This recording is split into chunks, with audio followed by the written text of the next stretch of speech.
দ্বিতীয় অধ্যায় ভগবান শ্রীকৃষ্ণের স্মরণ। শ্লোক 1। শ্রীশুক উবাচ ইতি ভাগবতঃ পৃষ্টঃ ক্ষস্ত্রাবার্তাং প্রিয়াশ্রয়াম প্রতিবক্তুম ন চোৎসেহ ঔৎকণ্ঠ্যাৎ স্মারিতেশ্বরঃ। অনুবাদ। শ্রী সুখদেব গোস্বামী বললেন, বিদুর যখন মহাভাগবত উদ্ভবকে প্রিয়তম সম্বন্ধীয় কথা বলতে অনুরোধ করলেন, তখন ভগবত স্মৃতিজনিত তীব্র উৎকণ্ঠার ফলে উদ্ভব তৎক্ষণাৎ উত্তর দানে অক্ষম হলেন। শ্লোক 2। ইয়ঃ পঞ্চহায়নো মাত্রা পাত্ররাশায় যাচিতঃ তন্নৈচ্ছদ্রচয়ন যস্য সপর্যাম বাললীলয়া। অনুবাদ। তিনি বাল্যকালে 5 বছর বয়সে শ্রীকৃষ্ণের সেবায় এমনই মগ্ন থাকতেন যে তার মা তাকে প্রাতরাশ করার জন্য ডাকলেও তিনি তা গ্রহণ করতে ইচ্ছা করতেন না। তাৎপর্য: জন্ম থেকেই উদ্ভব ছিলেন শ্রীকৃষ্ণের স্বাভাবিক ভক্ত বা নিত্যসিদ্ধ ভক্ত। তার স্বাভাবিক প্রবণতা থেকেই তিনি শৈশব অবস্থাতেই শ্রীকৃষ্ণের সেবা করতেন। তিনি শ্রীকৃষ্ণের রূপ বিশিষ্ট পুতুল নিয়ে খেলার ছলে তাকে সাজাতেন, ভোগ নিবেদন করতেন এবং পূজা করতেন। এইভাবে তিনি সর্বদাই কৃষ্ণ ভাবনায় মগ্ন থাকতেন। এইগুলি হচ্ছে নিত্যসিদ্ধ জীবের লক্ষণ। নিত্যসিদ্ধ জীব হচ্ছেন এমন এক ভগবত ভক্ত যিনি কখনো ভগবানকে ভুলে যান না। মানব জীবনের উদ্দেশ্য হচ্ছে ভগবানের সঙ্গে নিত্য সম্পর্কের পুনঃ প্রতিষ্ঠা করা এবং সমস্ত ধর্মীয় অনুশাসনের উদ্দেশ্য হচ্ছে জীবের এই সুপ্ত প্রবণতাকে জাগরিত করা। এই জাগরণ যত শীঘ্র সম্ভব হয় তত শীঘ্রই মানব জীবনের উদ্দেশ্য সাধিত হয়। সদ্ভক্ত পরিবারে শিশু নানাভাবে ভগবানের সেবা করার সুযোগ পায়। যে জীব ইতিমধ্যেই ভক্তি মার্গে উন্নতি সাধন করেছেন, তিনি এই প্রকার সংস্কার সম্পন্ন পরিবারে জন্মগ্রহণ করার সুযোগ পান। সেই কথা ভগবদ গীতায় অধ্যায় 6 শ্লোক 41 প্রতিপন্ন হয়েছে। শুচিনাং শ্রীমতাং গেহে যোগভ্রষ্টেহ ভিজায়তে। এমনকি যোগভ্রষ্ট ভক্ত শুচিসম্পন্ন ব্রাহ্মণ পরিবারে অথবা ধনী বৈশ্য পরিবারে জন্মগ্রহণ করার সুযোগ পান। এই উভয় পরিবারেরই সুপ্ত ভগবত চেতনাকে সহজেই জাগরিত করার সুযোগ পাওয়া যায়, কেননা সেই সমস্ত পরিবারে নিয়মিতভাবে শ্রীকৃষ্ণের পূজা হয় এবং তার ফলে শিশু সেই অর্চনের পদ্ধতি অনুকরণ করার সুযোগ পায়। পাঞ্চরাত্রিকী বিধিতে মানুষদের ভগবত ভক্তির শিক্ষা দেওয়ার পন্থা হচ্ছে মন্দিরে ভগবানের আরাধনা, যার ফলে কনিষ্ঠ ভক্ত ভগবত ভক্তি সম্বন্ধে শিক্ষা লাভ করার সুযোগ পায়। মহারাজ পরীক্ষিত তাঁর শৈশবে শ্রীকৃষ্ণের মূর্তি নিয়ে খেলা করতেন। ভারতবর্ষে ভালো পরিবারে শিশুদের এখনও শ্রীরামচন্দ্র ও শ্রীকৃষ্ণের অথবা অন্য দেবতাদের রূপ সমন্বিত পুতুল নিয়ে খেলতে দেওয়া হয়, যার ফলে তারা ভগবানের সেবা করার প্রবণতা বিকশিত করতে পারে। ভগবানের কৃপায় আমাদের পিতামাতা আমাদের এই সুযোগ প্রদান করেছিলেন এবং এই সিদ্ধান্তের ভিত্তিতেই আমাদের জীবনযাত্রা শুরু হয়েছিল। শ্লোক 3। সকথম সেবয়া তস্য কালেন জরসংগতঃ পৃষ্টো বার্তাং প্রতিব্রূয়াৎ ভর্তুঃ পাদাবনুস্মরन्। অনুবাদ। উদ্ভব এইভাবে তাঁর শৈশব থেকে নিরন্তর ভগবানের সেবা করেছিলেন এবং বার্ধক্যেও তাঁর এই সেবাবৃত্তি হ্রাস পায়নি। শ্রীকৃষ্ণের বার্তা তাঁকে জিজ্ঞাসা করা হলে তৎক্ষণাৎ তাঁর কৃষ্ণ সম্বন্ধীয় সব কথা স্মরণ হয়েছিল। তাৎপর্য: ভগবানের প্রেমময়ী সেবা জড়জাগতিক কার্যকলাপ নয়। ভক্তের সেবাবৃত্তি ধীরে ধীরে বৃদ্ধি পায় এবং তা কখনোই শিথিল হয় না। সাধারণত বৃদ্ধ বয়সে মানুষ জড়জাগতিক কার্যকলাপ থেকে অবসর গ্রহণ করে, কিন্তু অপ্রাকৃত ভগবত সেবায় অবসর গ্রহণের কোনো প্রশ্নই ওঠে না। পক্ষান্তরে বয়স বৃদ্ধির সঙ্গে সঙ্গে সেবার প্রবণতা বৃদ্ধি পায়। অপ্রাকৃত সেবায় কখনোই তৃপ্তি হয় না এবং তাই তা থেকে অবসর গ্রহণের প্রশ্ন ওঠে না। জড়জাগতিকভাবে কোনো মানুষ যখন তার জড়দেহ দিয়ে কোনো কার্য করে তখন সে ক্লান্ত হয়ে পড়ে এবং তখন তাকে অবসর গ্রহণ করতে বলা হয়, কিন্তু প্রেমময়ী ভগবৎ সেবায় কোনো রকম শ্রমের অনুভূতি হয় না, কেননা তা চিন্ময় সেবা এবং তা দৈহিক স্তরে সম্পাদিত হয় না। দৈহিক স্তরের সেবা বয়োবৃদ্ধির সঙ্গে সঙ্গে শিথিল হয়, কিন্তু আত্মা কখনো জরাগ্রস্ত হয় না এবং তাই চিন্ময় স্তরে সেবা কখনো ক্লান্তিজনক নয়। নিঃসন্দেহে উদ্ভব বৃদ্ধ হয়েছিলেন, কিন্তু তার অর্থ এই নয় যে তার আত্মা বৃদ্ধ হয়েছিল। তখন তার সেবার মনোভাব অপ্রাকৃত স্তরে পূর্ণতা প্রাপ্ত হয়েছিল এবং তাই বিদুর তাকে ভগবান শ্রীকৃষ্ণ সম্বন্ধে প্রশ্ন করা মাত্রই তৎক্ষণাৎ তার পরম প্রভুর প্রসঙ্গে প্রতিটি কথা স্মরণ হয়েছিল এবং তার জড়জাগতিক স্তরে দেহচেতনার বিস্মৃতি হয়েছিল। এইটি হচ্ছে ভগবানের শুদ্ধ ভক্তির লক্ষণ, যা পরে মাতা দেবহূতির প্রতি কপিলদেবের উপদেশ প্রসঙ্গে ব্যাখ্যা করা হবে। শ্লোক 4। সমুহূর্তমভূত্তূষ্ণীম কৃষ্ণাঘ্রিসুধয়া ভৃশম ত্রিবেণ ভক্তিযোগেন নিমগ্নঃ সাধু নির্বৃতঃ। অনুবাদ: ক্ষণকালের জন্য উদ্ভব পূর্ণ মৌনতা অবলম্বন করলেন এবং তার দেহ অচল হয়ে রইল। তীব্র ভক্তিযোগে তিনি ভগবানের শ্রীপাদপদ্ম স্মরণরূপ অমৃত আস্বাদনে সম্পূর্ণরূপে নিমগ্ন হয়ে রইলেন এবং তখন মনে হচ্ছিল তিনি যেন গভীর থেকে গভীরতর আনন্দে মগ্ন হচ্ছেন। তাৎপর্য: শ্রীকৃষ্ণ সম্বন্ধে বিদুরের প্রশ্ন শুনে উদ্ভব যেন গভীর নিদ্রা থেকে জেগে উঠলেন। তখন তার মনে হয়েছিল ভগবানের শ্রীপাদপদ্ম বিস্মৃত হওয়ার ফলে তিনি যেন অনুশোচনা করছিলেন। এইভাবে তিনি যখন পুনরায় তাঁর শ্রীপাদপদ্ম স্মরণ করছিলেন এবং সেই সঙ্গে তাঁর প্রতি তার অপ্রাকৃত প্রেমময়ী সেবা স্মরণ করছিলেন, তখন তিনি এক দিব্য আনন্দ আস্বাদন করেছিলেন, যা শ্রীকৃষ্ণের উপস্থিতিতে তিনি অনুভব করতেন। ভগবান যেহেতু পরম তত্ত্ব, তাই তাঁর স্মরণ এবং ব্যক্তিগত উপস্থিতির মধ্যে কোনো পার্থক্য নেই। উদ্ভব প্রথমে ক্ষণিকের জন্য সম্পূর্ণরূপে মৌনতা অবলম্বন করেছিলেন, কিন্তু তারপর থেকে তিনি যেন ক্রমশ গভীর থেকে গভীরতর দিব্য আনন্দে মগ্ন হচ্ছিলেন।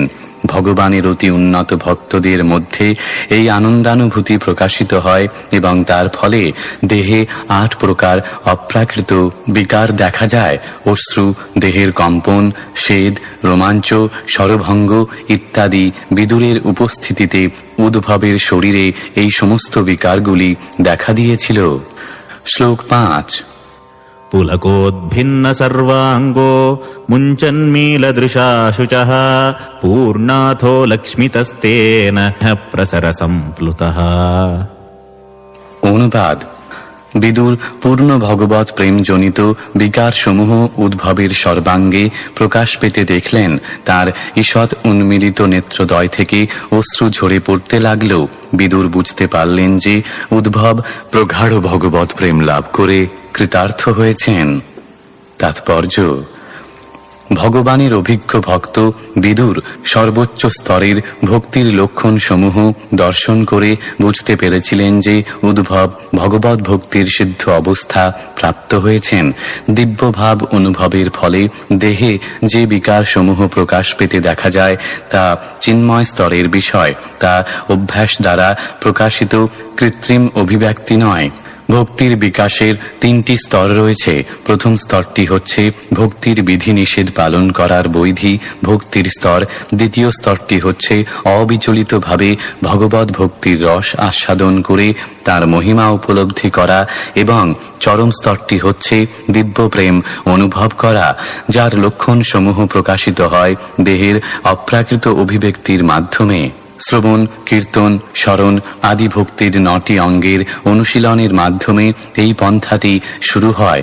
নিয়মিতভাবে ভগবানের মহিমা এবং লীলাবিলাস শ্রবণ করার ফলে হৃদয়ের কলুষ বিধৌত হতে শুরু হয়। মানুষ যতই এই কলুষ থেকে মুক্ত হয়, ততই সে ভগবৎ ভক্তির অনুশীলনে নিষ্ঠাপরায়ণ হয়। ক্রমশ এই অনুশীলন নিষ্ঠা, রুচি, আসক্তি, ভাব ও প্রেমের রূপ নেয়। ভগবৎ ভক্তির এই ক্রমবিকাশ ভগবৎ প্রেমকে সর্বোচ্চ স্তরে উন্নীত করে এবং ভগবৎ ভক্তির সেই চরম স্তরে অন্যান্য লক্ষণ সমূহ যথা স্নেহ, মান, রাগ ও অনুরাগ আদি ক্রমে ক্রমে প্রকাশিত হয়ে মহাভাবের স্তরে উন্নীত হয়, যা সাধারণত জীবের পক্ষে সম্ভব নয়। ভগবৎ প্রেমের মূর্ত বিগ্রহ শ্রী চৈতন্য মহাপ্রভুর দিব্য ভাবের এই সমস্ত অবস্থা প্রদর্শন করেছিলেন। শ্রী চৈতন্য মহাপ্রভুর প্রধান শিষ্য শ্রীলরূপ গোস্বামী ভক্তি রসামৃত সিন্ধু গ্রন্থে উদ্ভবের মতো শুদ্ধ ভক্তের অঙ্গে প্রকাশিত দিব্য লক্ষণ সমূহ সুসংবদ্ধভাবে বর্ণনা করেছেন। আমরা দি নেক্টার অফ ডিভোশন নামক গ্রন্থে এই ভক্তি রসামৃত সিন্ধুর সারাংশ বর্ণনা করেছি। ভগবৎ ভক্তি সম্বন্ধীয় বিজ্ঞানের বিস্তারিত তথ্য জানবার জন্য এই গ্রন্থটি অধ্যয়ন করা যেতে পারে। শ্লোক 6। शनकैर्भगवल्लोकान् नृलोकम् पुनरागतः विमृज्य नेत्रे विदुरम् प्रीत्याहोद्धव उत्स्मयन्। অনুবাদ: মহান ভক্ত উদ্ভব শীঘ্রই ভগবৎ ধাম থেকে মনুষ্য লোকে ফিরে এলেন এবং চোখ মুছে তার পূর্বস্মৃতি জাগরিত করে প্রসন্ন চিত্তে তিনি বিদুরকে বলতে লাগলেন। তাৎপর্য: উদ্ভব যখন সম্পূর্ণরূপে ভগবৎ প্রেমের দিব্যভাবে নিমগ্ন ছিলেন, তখন তিনি প্রকৃতপক্ষে বাহ্য জগতের সবকিছু ভুলে গিয়েছিলেন। ভগবানের শুদ্ধ ভক্ত এই জগতের পঞ্চভূত দ্বারা নির্মিত বর্তমান শরীরে অবস্থান করলেও তিনি সর্বদাই ভগবান শ্রীকৃষ্ণের ধামে বিরাজ করেন। ভগবানের শুদ্ধ ভক্ত প্রকৃতপক্ষে জড় জাগতিক স্তরে থাকেন না, কেননা তিনি সর্বক্ষণ ভগবানের চিন্তায় মগ্ন থাকেন। উদ্ভব যখন বিদুরের সঙ্গে কথা বলতে চেয়েছিলেন, তখন তিনি ভগবৎ ধাম দ্বারকা থেকে মনুষ্যলোকের জড়স্তরে নেমে এসেছিলেন। ভগবানের শুদ্ধ ভক্ত ভগবানের অপ্রাকৃত প্রেমময় সেবা সম্পাদনের উদ্দেশ্যেই কেবল জড়জগতে বিরাজ করেন, কোনো জাগতিক কারণে নয়। জীব তার অস্তিত্বের অবস্থান অনুসারে জড়জগতে অথবা ভগবানের দিব্য ধামে থাকতে পারে। শ্রী চৈতন্য চরিতামৃত গ্রন্থে শ্রীলরূপ গোস্বামীর প্রতি শ্রী চৈতন্য মহাপ্রভুর উপদেশ বর্ণনায় জীবের বদ্ধ অবস্থার পরিবর্তনগুলি বিশ্লেষণ করে বলা হয়েছে, সারা ব্রহ্মাণ্ড জুড়ে জীবেরা জন্ম জন্মান্তরে তাদের স্বীয় কর্মের ফল ভোগ করছে। তাদের মধ্যে কেউ হয়তো শুদ্ধ ভক্তের সঙ্গের দ্বারা প্রভাবিত হতে পারে এবং ভগবৎ ভক্তি অনুশীলন করার সুযোগ পাওয়ার মাধ্যমে ভগবৎ ভক্তিতে রুচি লাভ করতে পারে। এই রুচি হচ্ছে ভগবৎ ভক্তির বীজ এবং যে সৌভাগ্যবান ব্যক্তি সেই বীজ প্রাপ্ত হয়েছেন, তাকে উপদেশ দেওয়া হয়েছে তিনি যেন সেই বীজটিকে হৃদয়ে রোপণ করেন। সেই বীজটিতে জল সিঞ্চন করার ফলে তা অঙ্কুরিত হয়। ভগবৎ ভক্তের হৃদয়ে সেই বীজটিতে জল সিঞ্চন করতে হয় ভগবানের দিব্য নাম এবং লীলাসমূহের শ্রবণ ও কীর্তন করার মাধ্যমে। এইভাবে ভক্তিলতা বীজ পুষ্ট হয়ে ধীরে ধীরে বাড়তে থাকে এবং মালিরূপে ভগবৎ ভক্ত নিরন্তর শ্রবণ ও কীর্তন করার মাধ্যমে তাতে জল সিঞ্চন করতে থাকেন। সেই ভক্তিলতা ধীরে ধীরে বর্ধিত হয়ে ব্রহ্মাণ্ড ভেদ করে বৈকুণ্ঠে প্রবেশ করে। তারপর তা আরও বর্ধিত হয়ে গোলক বৃন্দাবনে পৌঁছয়। ভক্ত মালি এই জড় জগতে থাকা সত্ত্বেও শ্রবণ কীর্তনের মাধ্যমে ভগবৎ ভক্তি অনুষ্ঠান করার ফলে ভগবৎ ধামের সঙ্গে যুক্ত থাকেন। একটি লতা যেমন কোনো বলবান বৃক্ষকে অবলম্বন করে, তেমনি ভক্তিলতা ভগবৎ ভক্ত কর্তৃক পুষ্ট হয়ে ভগবানের চরণাশ্রয় গ্রহণ করে স্থিরতা লাভ করে। সেই লতাটি এইভাবে স্থির হওয়ার পর তাতে ফল ফলতে শুরু করে এবং যে মালি সেই লতাটির পুষ্টি সাধন করেছেন, তিনি তখন সেই ভগবৎ প্রেম রূপ ফল আস্বাদন করতে সক্ষম হন এবং তার ফলে তার জীবন সার্থক হয়। উদ্ভব যে সেই স্তর লাভ করেছিলেন, তার আচরণের মাধ্যমে তা স্পষ্টভাবে প্রকাশ পেয়েছিল। তিনি একই সঙ্গে ভগবানের পরম ধামে পৌঁছতে পারতেন, আবার এই জগতেও প্রকট হতে পারতেন। শ্লোক 7। उद्धव उवाच कृष्णद्युमणिनिवलोचे जीर्णेष्वजगरेणः किं नु नः कुशलं ब्रूयाम् गतश्रीषु गृहेष्वहम्। অনুবাদ: শ্রী উদ্ভব বললেন, হে প্রিয় বিদুর, কৃষ্ণরূপ সূর্য অস্তমিত হওয়ায় কালরূপ মহাসর্প আমাদের গৃহকে গ্রাস করেছে। অতএব আমাদের কুশল সম্বন্ধে আমি আর কি বলবো? তাৎপর্য: কৃষ্ণ সূর্যের অন্তর্ধান সম্বন্ধে শ্রীল বিশ্বনাথ চক্রবর্তী ঠাকুর তাঁর ভাষ্যে বলেছেন, বিদুর যখন আভাস পেয়েছিলেন যে মহান যদুবংশ এবং তাঁর স্বীয় পরিবার কুরুবংশ ধ্বংস হয়েছে, তখন তিনি গভীর শোকে অভিভূত হন। উদ্ভব বিদুরের শোক বুঝতে পেরেছিলেন এবং তাই তিনি সর্বপ্রথমে তাঁর সহানুভূতি প্রদর্শন করে বলেছিলেন যে সূর্যাস্তের পর সবকিছু অন্ধকার হয়ে যায়। যেহেতু সারা জগৎ শোকের অন্ধকারে নিমজ্জিত হয়েছিল, তাই বিদুর কিংবা উদ্ভব অথবা অন্য কারোর পক্ষেই সুখী হওয়া সম্ভব ছিল না। উদ্ভবও বিদুরের মতোই শোকাচ্ছন্ন হয়েছিলেন, তাই তাদের কুশল সম্বন্ধে অধিক আর কিছু বলার ছিল না। এখানে শ্রীকৃষ্ণের সঙ্গে সূর্যের তুলনা অত্যন্ত উপযুক্ত হয়েছে। সূর্য অস্ত যাওয়ার সঙ্গে সঙ্গে আপনা থেকেই অন্ধকার হয়ে যায়, কিন্তু সাধারণ মানুষ যে অন্ধকার অনুভব করে তা উদয়ের সময় হোক অথবা অস্তের সময়ই হোক সূর্যকে প্রভাবিত করে না। শ্রীকৃষ্ণের আবির্ভাব এবং তিরোভাব ঠিক সূর্যেরই মতো। তিনি অসংখ্য ব্রহ্মাণ্ডে প্রকট হন ও অপ্রকট হন, এবং যতক্ষণ পর্যন্ত তিনি কোনো ব্রহ্মাণ্ডে উপস্থিত থাকেন ততক্ষণ তাঁর দিব্য জ্যোতিতে সারা ব্রহ্মাণ্ড উদ্ভাসিত হয়ে ওঠে। কিন্তু যে ব্রহ্মাণ্ড থেকে তিনি চলে যান তা অন্ধকারে আচ্ছন্ন হয়। তাঁর লীলা কিন্তু নিত্য। সূর্য যেমন পূর্ব গোলার্ধে অথবা পশ্চিম গোলার্ধে বর্তমান থাকে, ঠিক তেমনি ভগবানও কোনো না কোনো ব্রহ্মাণ্ডে সবসময় উপস্থিত থাকেন। সূর্য সর্বদাই বর্তমান, হয় ভারতে নয়তো আমেরিকায়। কিন্তু ভারতবর্ষে যখন সূর্য থাকে তখন আমেরিকা অন্ধকারাচ্ছন্ন, আর সূর্য যখন আমেরিকায় থাকে তখন যে গোলার্ধে ভারতবর্ষ অবস্থিত তা অন্ধকারে আচ্ছন্ন হয়। সূর্য যেমন সকালে উদিত হয়ে ধীরে ধীরে মধ্যাহ্ন গগনে উঠে তারপর এক গোলার্ধে অস্তমিত হয় এবং সেই সময় আর এক গোলার্ধে উদিত হয়, ঠিক তেমনি এক ব্রহ্মাণ্ডে শ্রীকৃষ্ণের তিরোভাব এবং অন্য ব্রহ্মাণ্ডে তার বিভিন্ন লীলার আরম্ভ একই সময়ে হয়।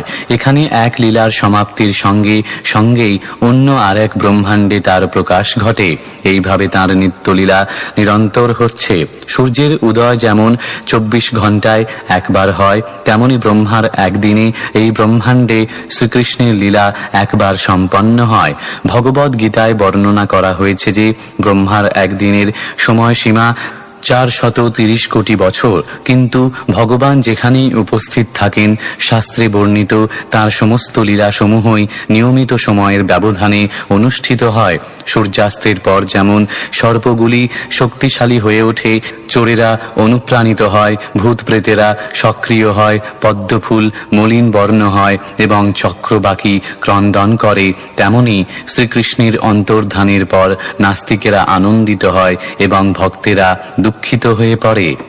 শ্লোক 8। দুর্ভাগো বতলোকোয়ম যদবো নিতরামপি এ সম্বসন্তো ন বিদুর হরিম মীনাম ইবোডুপম।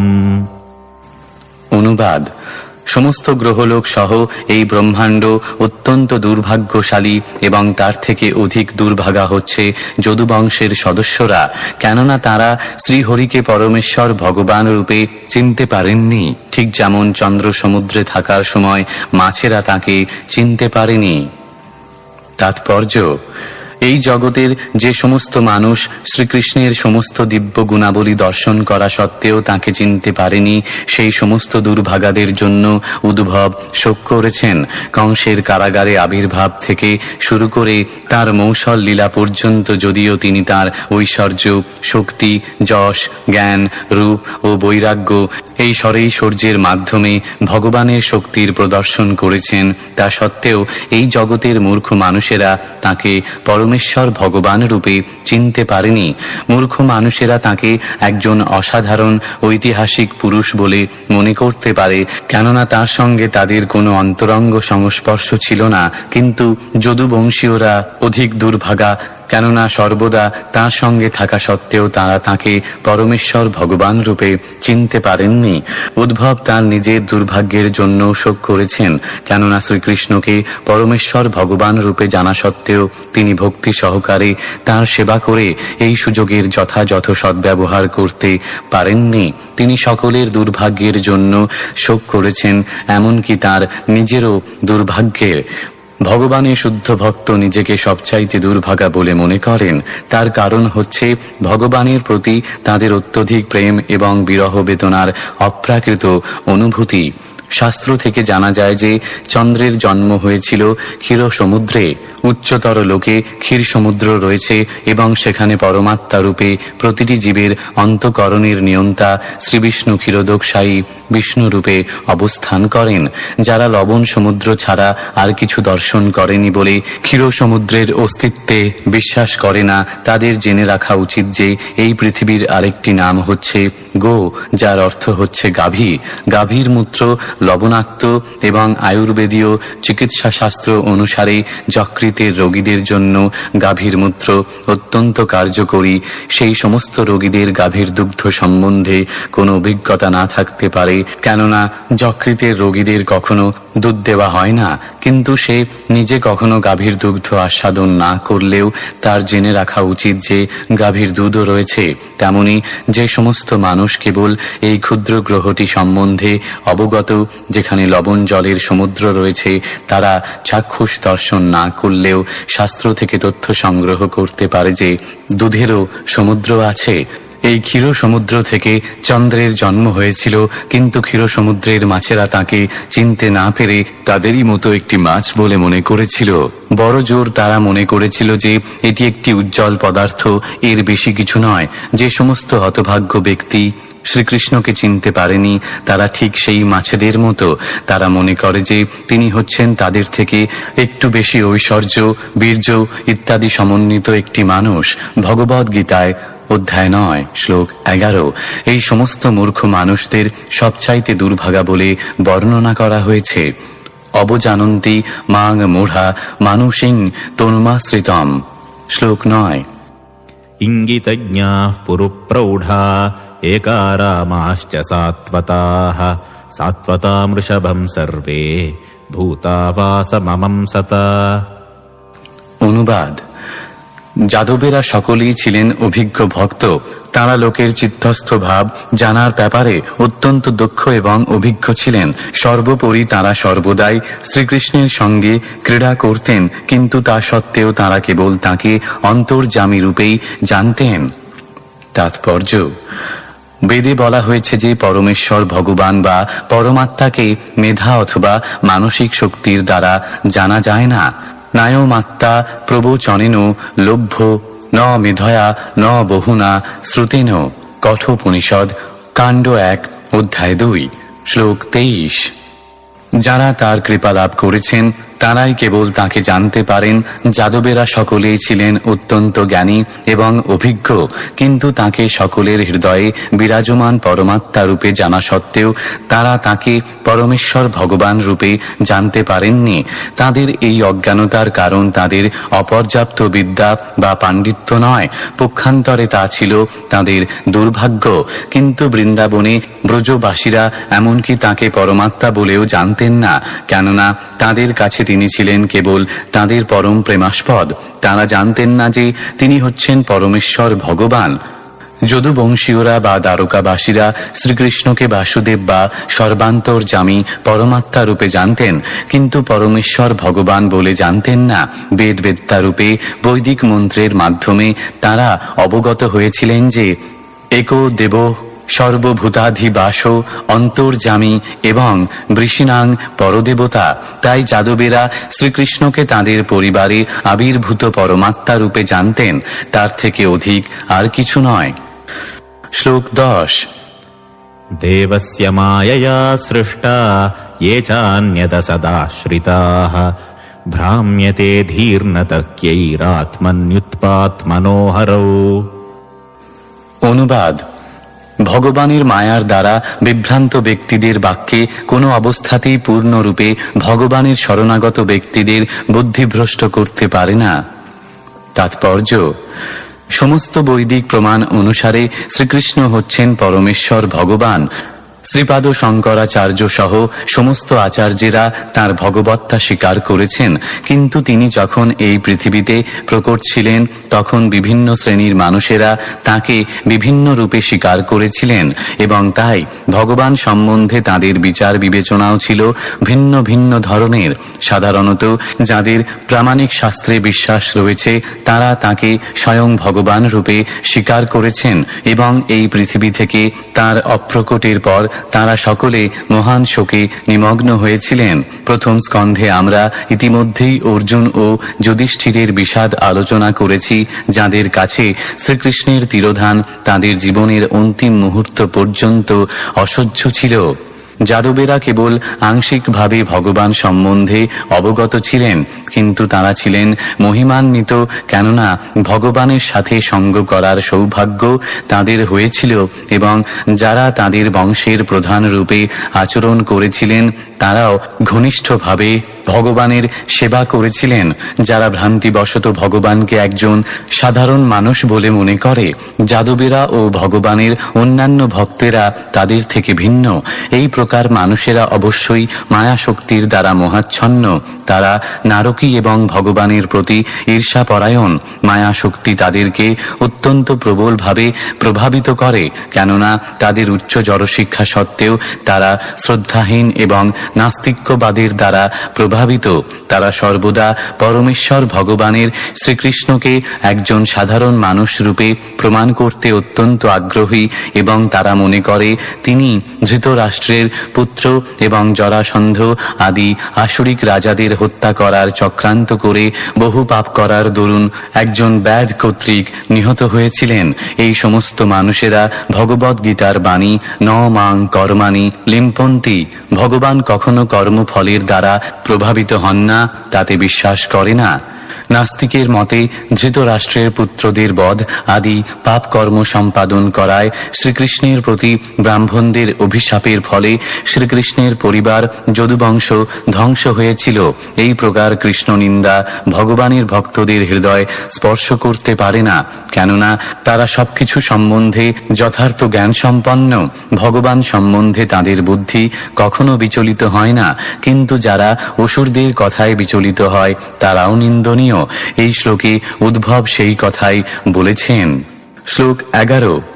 প্রদর্শ্যাতপ্ততপসামবিতৃপ্তদৃশাম নৃণাম আদায়ান্তরধাদ্যস্তু স্ববিম্বম লোকলোচনম।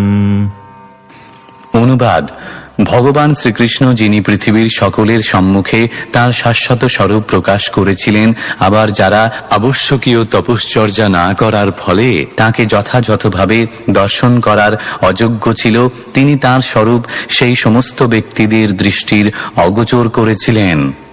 তাৎপর্য: এই শ্লোকে অবিতৃপ্ত দৃশ্যাম শব্দটি সবচাইতে তাৎপর্যপূর্ণ। এই সমস্ত বদ্ধ জীবেরা বিভিন্নভাবে তাদের ইন্দ্রিয় তৃপ্তি সাধন করার চেষ্টা করছে, কিন্তু তারা সর্বদাই তাদের সেই প্রচেষ্টায় অকৃতকার্য হয়, কেননা এইভাবে তৃপ্ত হওয়া অসম্ভব। এই সম্পর্কে জলের মাছের ডাঙায় অবস্থিতির দৃষ্টান্তটি অত্যন্ত উপযুক্ত। কেউ যদি একটি মাছকে জল থেকে ডাঙায় তুলে এনে নানা প্রকার আনন্দ বিধানের চেষ্টা করে, তাহলে সেই মাছটি কখনো সুখী হতে পারে না। জীবাত্মা কেবল পরমেশ্বর ভগবানের সান্নিধ্য প্রভাবেই সুখী হতে পারে, অন্য কোনো উপায়েই নয়। ভগবানের অন্তহীন এবং অহেতুকী কৃপার প্রভাবে ব্রহ্মজ্যোতি সমন্বিত চিদাকাশে অসংখ্য বৈকুণ্ঠ লোক রয়েছে, এবং সেই চিন্ময় জগতে জীবের অন্তহীন আনন্দের ব্যবস্থা রয়েছে। বৃন্দাবন, মথুরা ও দ্বারকায় প্রদর্শিত তার অপ্রাকৃত লীলাসমূহ প্রদর্শন করার জন্য ভগবান স্বয়ং অবতরণ করেন। তিনি আসেন বদ্ধ জীবদের প্রকৃত আলোয় শাশ্বত ভগবত ধামের প্রতি তাদের আকৃষ্ট করার জন্য, কিন্তু ভগবানের লীলাসমূহ দর্শন করা সত্ত্বেও যথেষ্ট পুণ্যের অভাবে মানুষ মানুষ তার প্রতি আকৃষ্ট হতে পারে না। ভগবদ গীতায় বলা হয়েছে, যারা সম্পূর্ণরূপে পাপমুক্ত হয়েছেন তারাই কেবল ভগবানের প্রেমময় সেবায় যুক্ত হতে পারেন। বৈদিক বিধি অনুশীলনের উদ্দেশ্য হচ্ছে বদ্ধজীবদের পুণ্যের পথে পরিচালিত করা। নিষ্ঠা সহকারে বেদ বিহিত বর্ণাশ্রম ধর্ম অনুশীলন করার ফলে সততা, মনোসংযম, ইন্দ্রিয় সংযম, তিতিক্ষা আদি গুণাবলী অর্জিত হয় এবং তার ফলে ভগবানের প্রতি শুদ্ধ ভক্তি সাধনের স্তরে উন্নীত হওয়া যায়। কেবল এই প্রকার দিব্য দৃষ্টির ফলে সমস্ত জড়জাগতিক বাসনা পূর্ণরূপে তৃপ্ত হয়ে যায়। ভগবান যখন প্রকট ছিলেন তখন তাকে যথাযথভাবে দর্শন করার ফলে যারা তাদের সমস্ত জড় আকাঙ্ক্ষা সমূহ তৃপ্ত করতে পেরেছিলেন তারা তার সঙ্গে তার ধামে ফিরে যেতে সক্ষম হয়েছিলেন। কিন্তু যারা যথাযথভাবে ভগবানকে দর্শন করতে না পারার ফলে তাদের জড়জাগতিক কামনা বাসনার প্রতি আসক্ত ছিল, তারা ভগবত ধামে ফিরে যেতে পারেনি। এই শ্লোকটি থেকে আমরা জানতে পারি যে ভগবান তাঁর শাশ্বত সনাতন রূপেই লোকদৃষ্টি থেকে অপ্রকট হয়েছিলেন। ভগবান সশরীরে এই সংসার ত্যাগ করেছিলেন। বদ্ধজীবেরা সাধারণত যে ধরনের ভ্রান্ত ধারণা পোষণ করে সেইভাবে তিনি তার দেহ ত্যাগ করেননি। ভগবান একজন সাধারণ বদ্ধজীবের মতো দেহ ত্যাগ করেছিলেন। অবিশ্বাসী অভক্তদের এই ধরনের অপপ্রচার এই বর্ণনার দ্বারা খণ্ডিত হয়েছে। ভগবান আবির্ভূত হয়েছিলেন নাস্তিক অসুরদের অনাবশ্যক ভার থেকে পৃথিবীকে মুক্ত করার জন্য এবং সেই কার্য সম্পাদন করার পর তিনি লোকদৃষ্টি থেকে অপ্রকট হন। শ্লোক 12। यन्मर्त्यलीलौपैकं स्वयोगमायाबलं दर्शयता गृहीतम् विस्मापनं स्वस्य च सौभगर्धेः परं पदं भूषणभूषणाङ्गम्।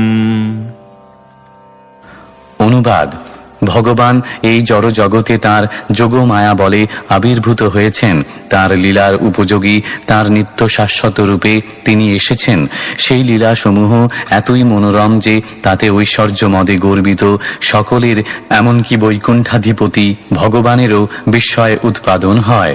তাই শ্রীকৃষ্ণের চিন্ময় দেহ সমস্ত ভূষণের ভূষণ স্বরূপ। তাৎপর্য: বৈদিক মন্ত্র অনুসারে পরমেশ্বর ভগবান জড়জগতের সমস্ত ব্রহ্মাণ্ডের সমস্ত প্রাণীদের থেকেও অধিক উৎকৃষ্ট। তিনি সমস্ত জীবের মধ্যে শ্রেষ্ঠ। ঐশ্বর্য, বীর্য, শ্রী, যশ, জ্ঞান অথবা বৈরাগ্যে কেউই তার অধিক নয় অথবা তার সমকক্ষ নয়। শ্রীকৃষ্ণ যখন এই ব্রহ্মাণ্ডে প্রকট ছিলেন তখন তাকে একজন মানুষের মতো বলে মনে হয়েছিল, কেননা তিনি এই মর্তলোকে লীলাবিলাসের উপযুক্ত রূপ নিয়ে আবির্ভূত হয়েছিলেন। তিনি তার চতুর্ভুজ বৈকুণ্ঠ রূপ নিয়ে মানব সমাজে আবির্ভূত হননি, কেননা তাহলে তা তার লীলার উপযোগী হতো না। কিন্তু একজন সাধারণ মানুষ রূপে আবির্ভূত হলেও 6টি ঐশ্বর্যের কোনোটিতেই কেউ তার সমকক্ষ ছিল না। এই জগতে সকলেই তাদের ঐশ্বর্যের গর্বে কম বেশি গর্বিত। কিন্তু শ্রীকৃষ্ণ যখন মানব সমাজে আবির্ভূত হয়েছিলেন তখন তিনি ব্রহ্মাণ্ডের সকলকেই অতিক্রম করেছিলেন। ভগবানের লীলা যখন লোকচক্ষের গোচরীভূত হয় তখন তাকে বলা হয় প্রকট, আবার তিনি যখন অগোচর হন তখন তাকে বলা হয় অপ্রকট। প্রকৃতপক্ষে ভগবানের লীলা কখনো বন্ধ হয় না, যেমন সূর্য কখনো আকাশ থেকে চলে যায় না। গগন মার্গে সূর্য সর্বদাই তার সঠিক কক্ষে বর্তমান, কিন্তু কখনো কখনো তা আমাদের সীমিত দৃষ্টির গোচরীভূত হয় এবং কখনো কখনো অগোচর হয়। তেমনি ভগবানের লীলা কোনো না কোনো ব্রহ্মাণ্ডে সর্বদাই অনুষ্ঠিত হয় এবং ভগবান শ্রীকৃষ্ণ যখন তার অপ্রাকৃত ধাম দ্বারকা থেকে অপ্রকট হন তখন প্রকৃতপক্ষে তিনি কেবল সেখানকার সকলের দৃষ্টির অগোচর হয়েছিলেন। ভ্রান্তিবশত কখনো মনে করা উচিত নয় যে মর্তলোকে লীলা বিলাসের উপযোগী তার চিন্ময় শরীর তার বিভিন্ন বৈকুণ্ঠ স্বরূপ থেকে কিছুটা নিম্নমানের। মর্তলোকে প্রকটিত ভগবানের এই রূপ সর্বোত্তম, কেননা মর্তলীলায় প্রদর্শিত তার করুণা বৈকুণ্ঠ লোককেও অতিক্রম করে। বৈকুণ্ঠ লোকে ভগবান কেবল নিত্যমুক্ত জীবদের প্রতি কৃপাপরায়ণ, কিন্তু মর্তলোকে তিনি অধঃপতিত নিত্যবদ্ধদের প্রতিও কৃপাপরায়ণ। মর্তলোকে যোগমায়ার প্রভাবে তিনি যে তার সরৈশ্বর্য প্রদর্শন করেন তা বৈকুণ্ঠ লোকেও বিরল। তার সমস্ত লীলা জরাশক্তির দ্বারা প্রকটিত হয় না, পক্ষান্তরে তার চিৎশক্তির দ্বারাই তা প্রকাশিত হয়। বৃন্দাবনে তার রাসলীলা এবং 16,000 মহিষী সহ গার্হস্থলীলা বৈকুণ্ঠের নারায়ণেরও বিস্ময় উৎপাদন করে। অতএব মর্তলোকের সাধারণ জীবদের কি আর কথা। তার লীলা শ্রীরাম, নৃসিংহ, বরাহ আদি তার অবতারদের কাছেও আশ্চর্যজনক। তার ঐশ্বর্য এতই শোভনীয় ছিল যে প্রকৃতপক্ষে শ্রীকৃষ্ণ থেকে অভিন্ন বৈকুণ্ঠাধিপতিও তার লীলাসমূহের প্রশংসা করেছিলেন। শ্লোক 13। यद्धर्मसूनोर्बत राजसूये निरीक्ष्य दृक्स्वस्त्ययनं त्रिलोकः कार्त्स्येन चाद्येह गतं विधातु रर्वाकृतौ कौशलमित्यमन्यता। অনুবাদ: ত্রিভুবনের সমস্ত দেবতারা মহারাজ যুধিষ্ঠিরের রাজসূয় যজ্ঞে ভগবান শ্রীকৃষ্ণের নয়নানন্দকর রূপ দর্শন করে এই অনুমান করেছিলেন যে বিধাতার মনুষ্য নির্মাণ বিষয়ে যে নৈপুণ্য ছিল তা সমস্তই এই শ্রীমূর্তি প্রকাশে নিঃশেষিত হয়েছে। তাৎপর্য: শ্রীকৃষ্ণ যখন এই জগতে প্রকট ছিলেন তখন তার দৈহিক সৌন্দর্যের সঙ্গে তুলনা করার মতো কিছুই ছিল না। জড় জগতের সবচাইতে সুন্দর বস্তুর সঙ্গে নীল কমল অথবা পূর্ণচন্দ্রের তুলনা করা যেতে পারে, কিন্তু শ্রীকৃষ্ণের দৈহিক সৌন্দর্যের কাছে পদ্মফুলের ও চন্দ্রের সৌন্দর্য পরাজিত হয় এবং ব্রহ্মাণ্ডের সবচেয়ে সুন্দর জীব দেবতাগণের কাছেই এই রকম মনে হয়েছিল। দেবতারা মনে করেছিলেন যে তাদের মতো শ্রীকৃষ্ণ ব্রহ্মার সৃষ্ট, কিন্তু প্রকৃতপক্ষে শ্রীকৃষ্ণ হচ্ছেন ব্রহ্মারও সৃষ্টিকর্তা। পরমেশ্বর ভগবান শ্রীকৃষ্ণের দিব্য সৌন্দর্য রচনা করার সামর্থ্য ব্রহ্মার নেই। কেউই শ্রীকৃষ্ণের স্রষ্টা নন। পক্ষান্তরে তিনি ভগবদ গীতায় অধ্যায় 10 শ্লোক 8 বলেছেন, অহং সর্বস্ব প্রভব মতঃ সর্বং প্রবর্ততে। শ্লোক 14। यस्यानुरागप्लुतः सरासलीलावलोकप्रतिलब्धमानाः वज्रस्त्रियो दृग्भिरनुप्रवृत्तधियोरवस्थुः किल कृत्यशेषाः। অনুবাদ: হাস্য, প্রমোদ ও দৃষ্টি বিনিময়ের লীলাবিলাসের পর শ্রীকৃষ্ণ যখন ব্রজ সুন্দরীদের ত্যাগ করেছিলেন তখন তারা অত্যন্ত ব্যথিত হয়েছিলেন। তাদের দর্শনেন্দ্রিয়ের সঙ্গে তাদের চিত্ত শ্রীকৃষ্ণের অনুগামী হয়েছিল এবং তাদের স্ব স্ব কার্য সমাপ্ত না হলেও তারা নিশ্চেষ্টের মতো অবস্থান করেছিলেন। তাৎপর্য: বৃন্দাবনে বাল্যাবস্থায় শ্রীকৃষ্ণ তার সমবয়সী গোপ বালিকাদের প্রতি তার বিশুদ্ধ অপ্রাকৃত প্রেমের ফলে তাদের দুরন্ত সখারূপে বিখ্যাত ছিলেন। গোপ বালিকাদের প্রতি ভগবানের প্রেম এতই প্রগাঢ় ছিল যে তার দিব্য ভাবের কোনো তুলনা করা সম্ভব নয়। ব্রজ বালিকারাও তাঁর প্রতি এত অনুরক্ত ছিলেন যে তাদের প্রেম ব্রহ্মা, শিব আদি মহান দেবতাদের প্রেম থেকেও অধিক ছিল। ভগবান শ্রীকৃষ্ণ অবশেষে ব্রজগোপিকাদের অপ্রাকৃত প্রেমের কাছে পরাজিত হয়ে ঘোষণা করেছিলেন যে তাদের সেই ঋণ তিনি কখনো শোধ করতে পারবেন না। যদিও গোপিকারা ভগবান শ্রীকৃষ্ণের হাস্য পরিহাসে উত্ত্যক্ত হয়ে ক্রোধ প্রকাশ করতেন, কিন্তু শ্রীকৃষ্ণ যখন চলে যেতেন তখন তারা তাঁর বিরহ সহ্য করতে পারতেন না এবং তখন তাদের দর্শনেন্দ্রিয়ের সঙ্গে সঙ্গে তাদের চিত্ত তার অনুগমন করত। সেই পরিস্থিতিতে তারা এমনই স্তম্ভিত হতেন যে তারা তাদের গৃহস্থলীর কর্তব্য কর্মগুলি সমাপ্ত করতে পারতেন না। যুবক যুবতীর মধ্যে প্রেমের ক্ষেত্রেও কেউ তাকে অতিক্রম করতে পারে না। শাস্ত্রে বলা হয়েছে যে শ্রীকৃষ্ণ কখনো বৃন্দাবনের সীমা অতিক্রম করে কোথাও যান না। সেখানকার অধিবাসীদের অপ্রাকৃত প্রেমের জন্য তিনি নিত্যকাল সেখানেই থাকেন। এইভাবে যদিও এখন ভগবান শ্রীকৃষ্ণ দৃষ্টির গোচরীভূত নন, তবুও তিনি এক মুহূর্তের জন্য বৃন্দাবন থেকে কোথাও যান না। শ্লোক 15। स्वशान्तरूपैश्वितरैः स्वरूपैरभ्यर्द्यनेष्वनुकम्पितात्मा परावरेशो महदंशयुक्तो ह्यजोऽपि जातो भगवान् यथाग्निः। অনুবাদ: চেতন ও জড় উভয় সৃষ্টিরই পরম কৃপাময় নিয়ন্তা পরমেশ্বর ভগবান অজ, কিন্তু যখন তার শান্তশিষ্ট ভক্ত এবং জড়া প্রকৃতির অধীন ব্যক্তিদের মধ্যে সংঘর্ষ হয়, তখন তিনি মহতত্ত্বসহ অগ্নি সদৃশ আবির্ভূত হন। তাৎপর্য: ভগবত ভক্তেরা স্বভাবতই শান্ত, কেননা তাদের কোনো জড় আকাঙ্ক্ষা নেই। মুক্ত আত্মাদের কোনো আকাঙ্ক্ষা থাকে না এবং তাই তারা কখনো কোনো কিছুর জন্য শোক করেন না। কেউ যখন কোনো কিছু পেতে চায় তখন তার সেই বস্তু হারানোর ফলে সে শোক করে। ভক্তদের কোনো রকম জড় ধনসম্পত্তি আকাঙ্ক্ষা নেই এবং আধ্যাত্মিক মুক্তিরও কামনা নেই। তারা তাদের কর্তব্য রূপে ভগবানের প্রেমময়ী সেবায় যুক্ত থাকেন এবং তারা কোথায় আছেন এবং কিরকম কর্ম তাদের করতে হবে সেই সম্বন্ধে তাদের কোনো রকম চিন্তা থাকে না। কর্মী, জ্ঞানী ও যোগী সকলেই জাগতিক অথবা পারমার্থিক সম্পদ লাভ করতে চান। কর্মীরা জড় জাগতিক বস্তু চান আর জ্ঞানী ও যোগীরা চিন্ময় বস্তু লাভ করতে চান।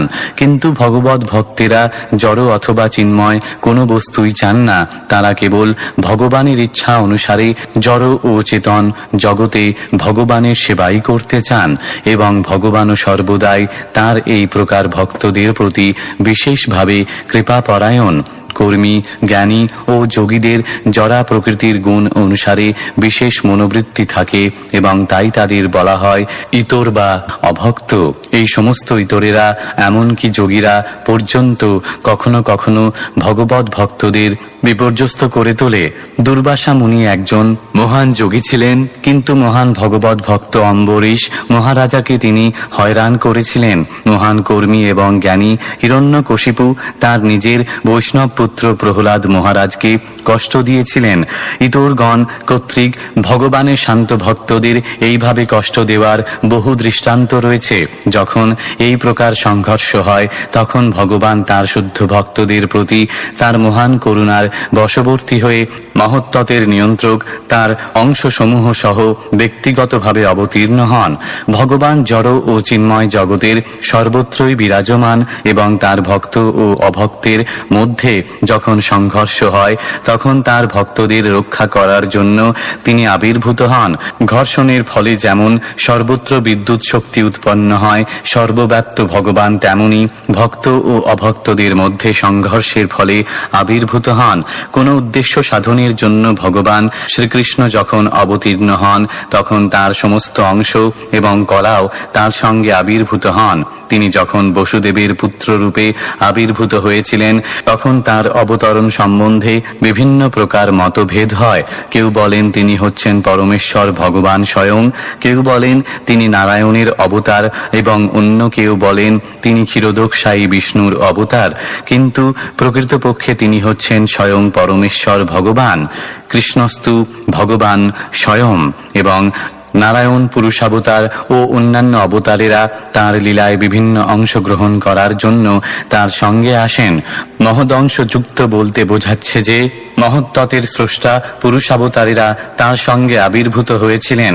বৈদিক মন্ত্রেও সেই সত্য প্রতিপন্ন করে বলা হয়েছে মহান্তং বিভূম আত্মানম। যখন কংস এবং বসুদেব ও উগ্রসেনের মধ্যে সংঘর্ষ হয় তখন শ্রীকৃষ্ণ বিদ্যুতের মতো আবির্ভূত হয়েছিলেন। বসুদেব ও উগ্রসেন ছিলেন ভগবানের ভক্ত এবং কর্মী ও জ্ঞানীদের প্রতি কংস ছিল অভক্ত। শ্রীকৃষ্ণকে সূর্যের সঙ্গে তুলনা করা হয়েছে। তিনি প্রথমে দেবকীর গর্ভরূপ সমুদ্র থেকে আবির্ভূত হয়েছিলেন এবং সূর্য যেমন সকালে পদ্ম ফুলগুলিকে উজ্জীবিত করে ঠিক তেমনি তিনি ধীরে ধীরে মথুরা অঞ্চলের অধিবাসীদের সন্তুষ্টি বিধান করেছিলেন। দ্বারকার মধ্যে গগনে উদিত হওয়ার পর সকলকে অন্ধকারাচ্ছন্ন শোক সাগরে নিমজ্জিত করে তিনি অস্তমিত হয়েছিলেন, যা উদ্ভব বর্ণনা করেছেন। শ্লোক 16। মাম খেদয়ত্যেদজস্য জন্ম বিডম্বনম यद्वसुदेव गेहे वज्रे वासोरिभयादिव स्वयं পুরাদ্ব্যবৎসীদ্যদনন্তবীর্যঃ। অনুবাদ: আমি যখন শ্রীকৃষ্ণের কথা চিন্তা করি, জন্মরহিত হওয়া সত্ত্বেও তিনি কারাগারে জন্মগ্রহণ করেছিলেন, শত্রুর ভয়ে তিনি আত্মগোপন করে তার পিতার প্রতিরক্ষা থেকে দূরে ব্রজে বাস করেছিলেন এবং অসীম শক্তিশালী হওয়া সত্ত্বেও তিনি ভয়ে মথুরা থেকে পলায়ন করেছিলেন, এই সমস্ত বিভ্রান্তিকর ঘটনা আমার মনে খেদ উৎপন্ন করে। তাৎপর্য: যেহেতু শ্রীকৃষ্ণ হচ্ছেন আদি পুরুষ, যার থেকে সবকিছু এবং সকলের সৃষ্টি হয়েছে, অহং সর্বস্ব প্রভব, ভগবদ গীতা অধ্যায় 10 শ্লোক 8। জন্মাদস্য যত, বেদান্ত সূত্র কাণ্ড 1 অধ্যায় 1 শ্লোক 2। কেউ তার সমকক্ষ নয় অথবা তার থেকে মহান নয়। ভগবান পরম পূর্ণ এবং তিনি যখন পুত্র রূপে, প্রতিদ্বন্দ্বী রূপে অথবা শত্রুতার পাত্র রূপে তার অপ্রাকৃত লীলা বিলাস করেন, তখন তিনি তা এত সুন্দরভাবে অভিনয় করেন যে উদ্ভবের মতো শুদ্ধ ভক্ত বিমোহিত হন। দৃষ্টান্ত স্বরূপ বলা যায়, উদ্ভব ভালোভাবেই জানতেন যে শ্রীকৃষ্ণের অস্তিত্ব নিত্য এবং কখনো তার মৃত্যু হতে পারে না, অথবা চিরকালের জন্য তিনি অন্তর্হিত হতে পারেন না, তবুও তিনি ভগবান শ্রীকৃষ্ণের জন্য শোক করেছিলেন। এই সমস্ত ঘটনা তার সর্বোচ্চ মহিমার পূর্ণতা প্রদান করার নিখুঁত আয়োজন। এই সমস্তই তার আনন্দ উপভোগের জন্য।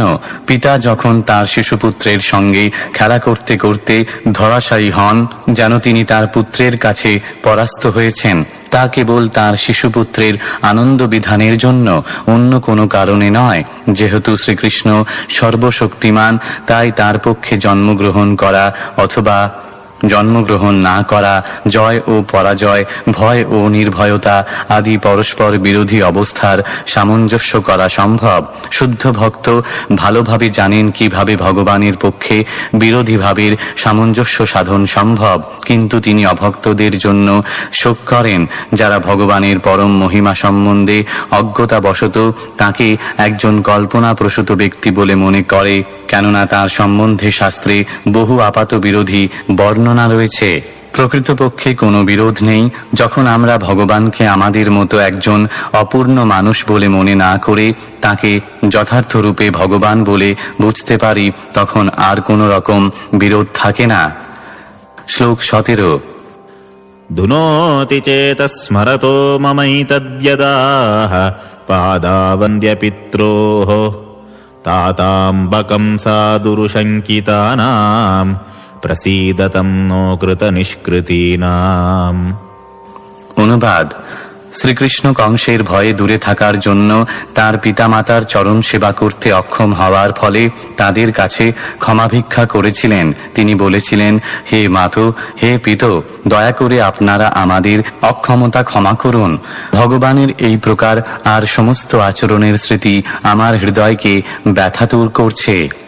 তাৎপর্য: মনে হয় যেন শ্রীকৃষ্ণ ও বলরাম উভয়ই কংসের ভয়ে অত্যন্ত ভীত হয়েছিলেন এবং তাই তাদের লুকুতে হয়েছিল।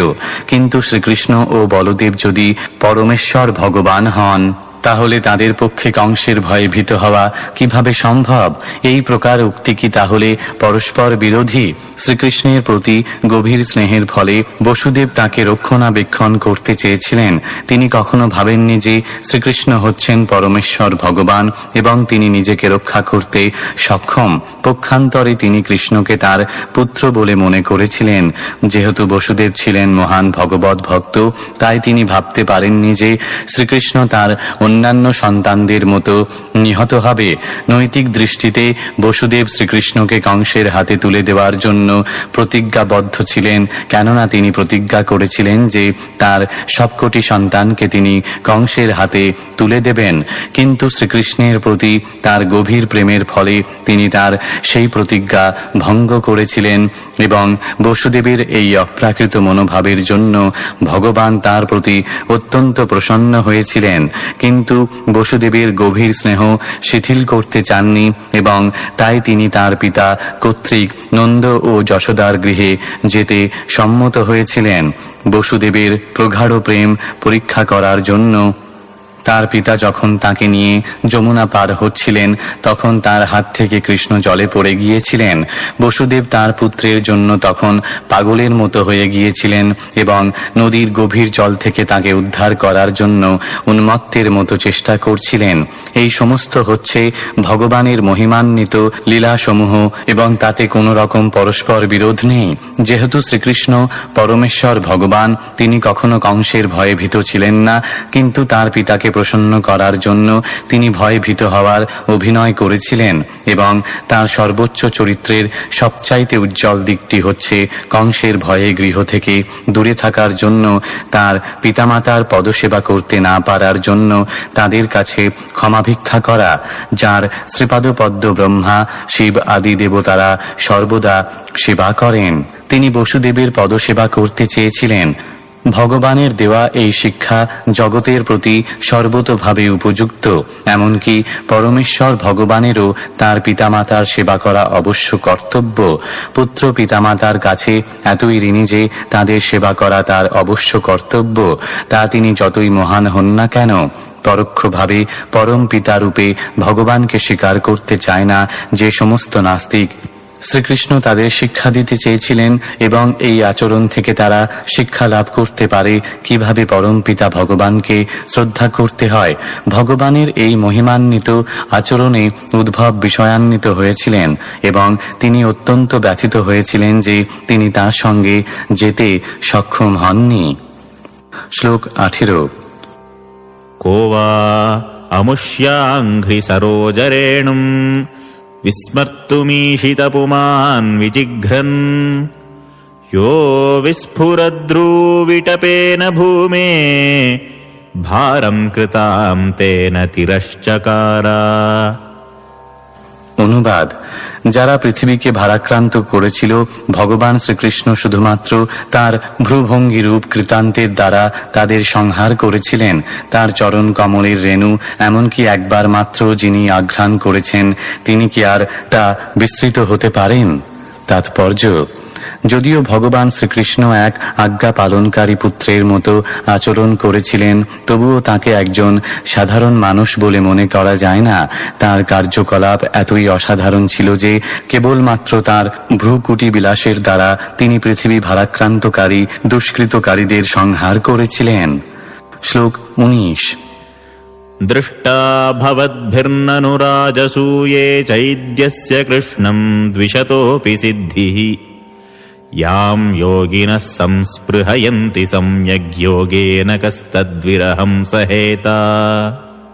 অনুবাদ: আপনি নিজেও দেখেছেন কিভাবে চেদিরাজ কৃষ্ণ বিদ্বেষী হওয়া সত্ত্বেও যোগীরা সম্যক যোগ অনুশীলন করার প্রভাবে যে সিদ্ধি বাঞ্ছা করেন সেই সিদ্ধি লাভ করেছিল। তার বিরহ কে সহ্য করতে পারে?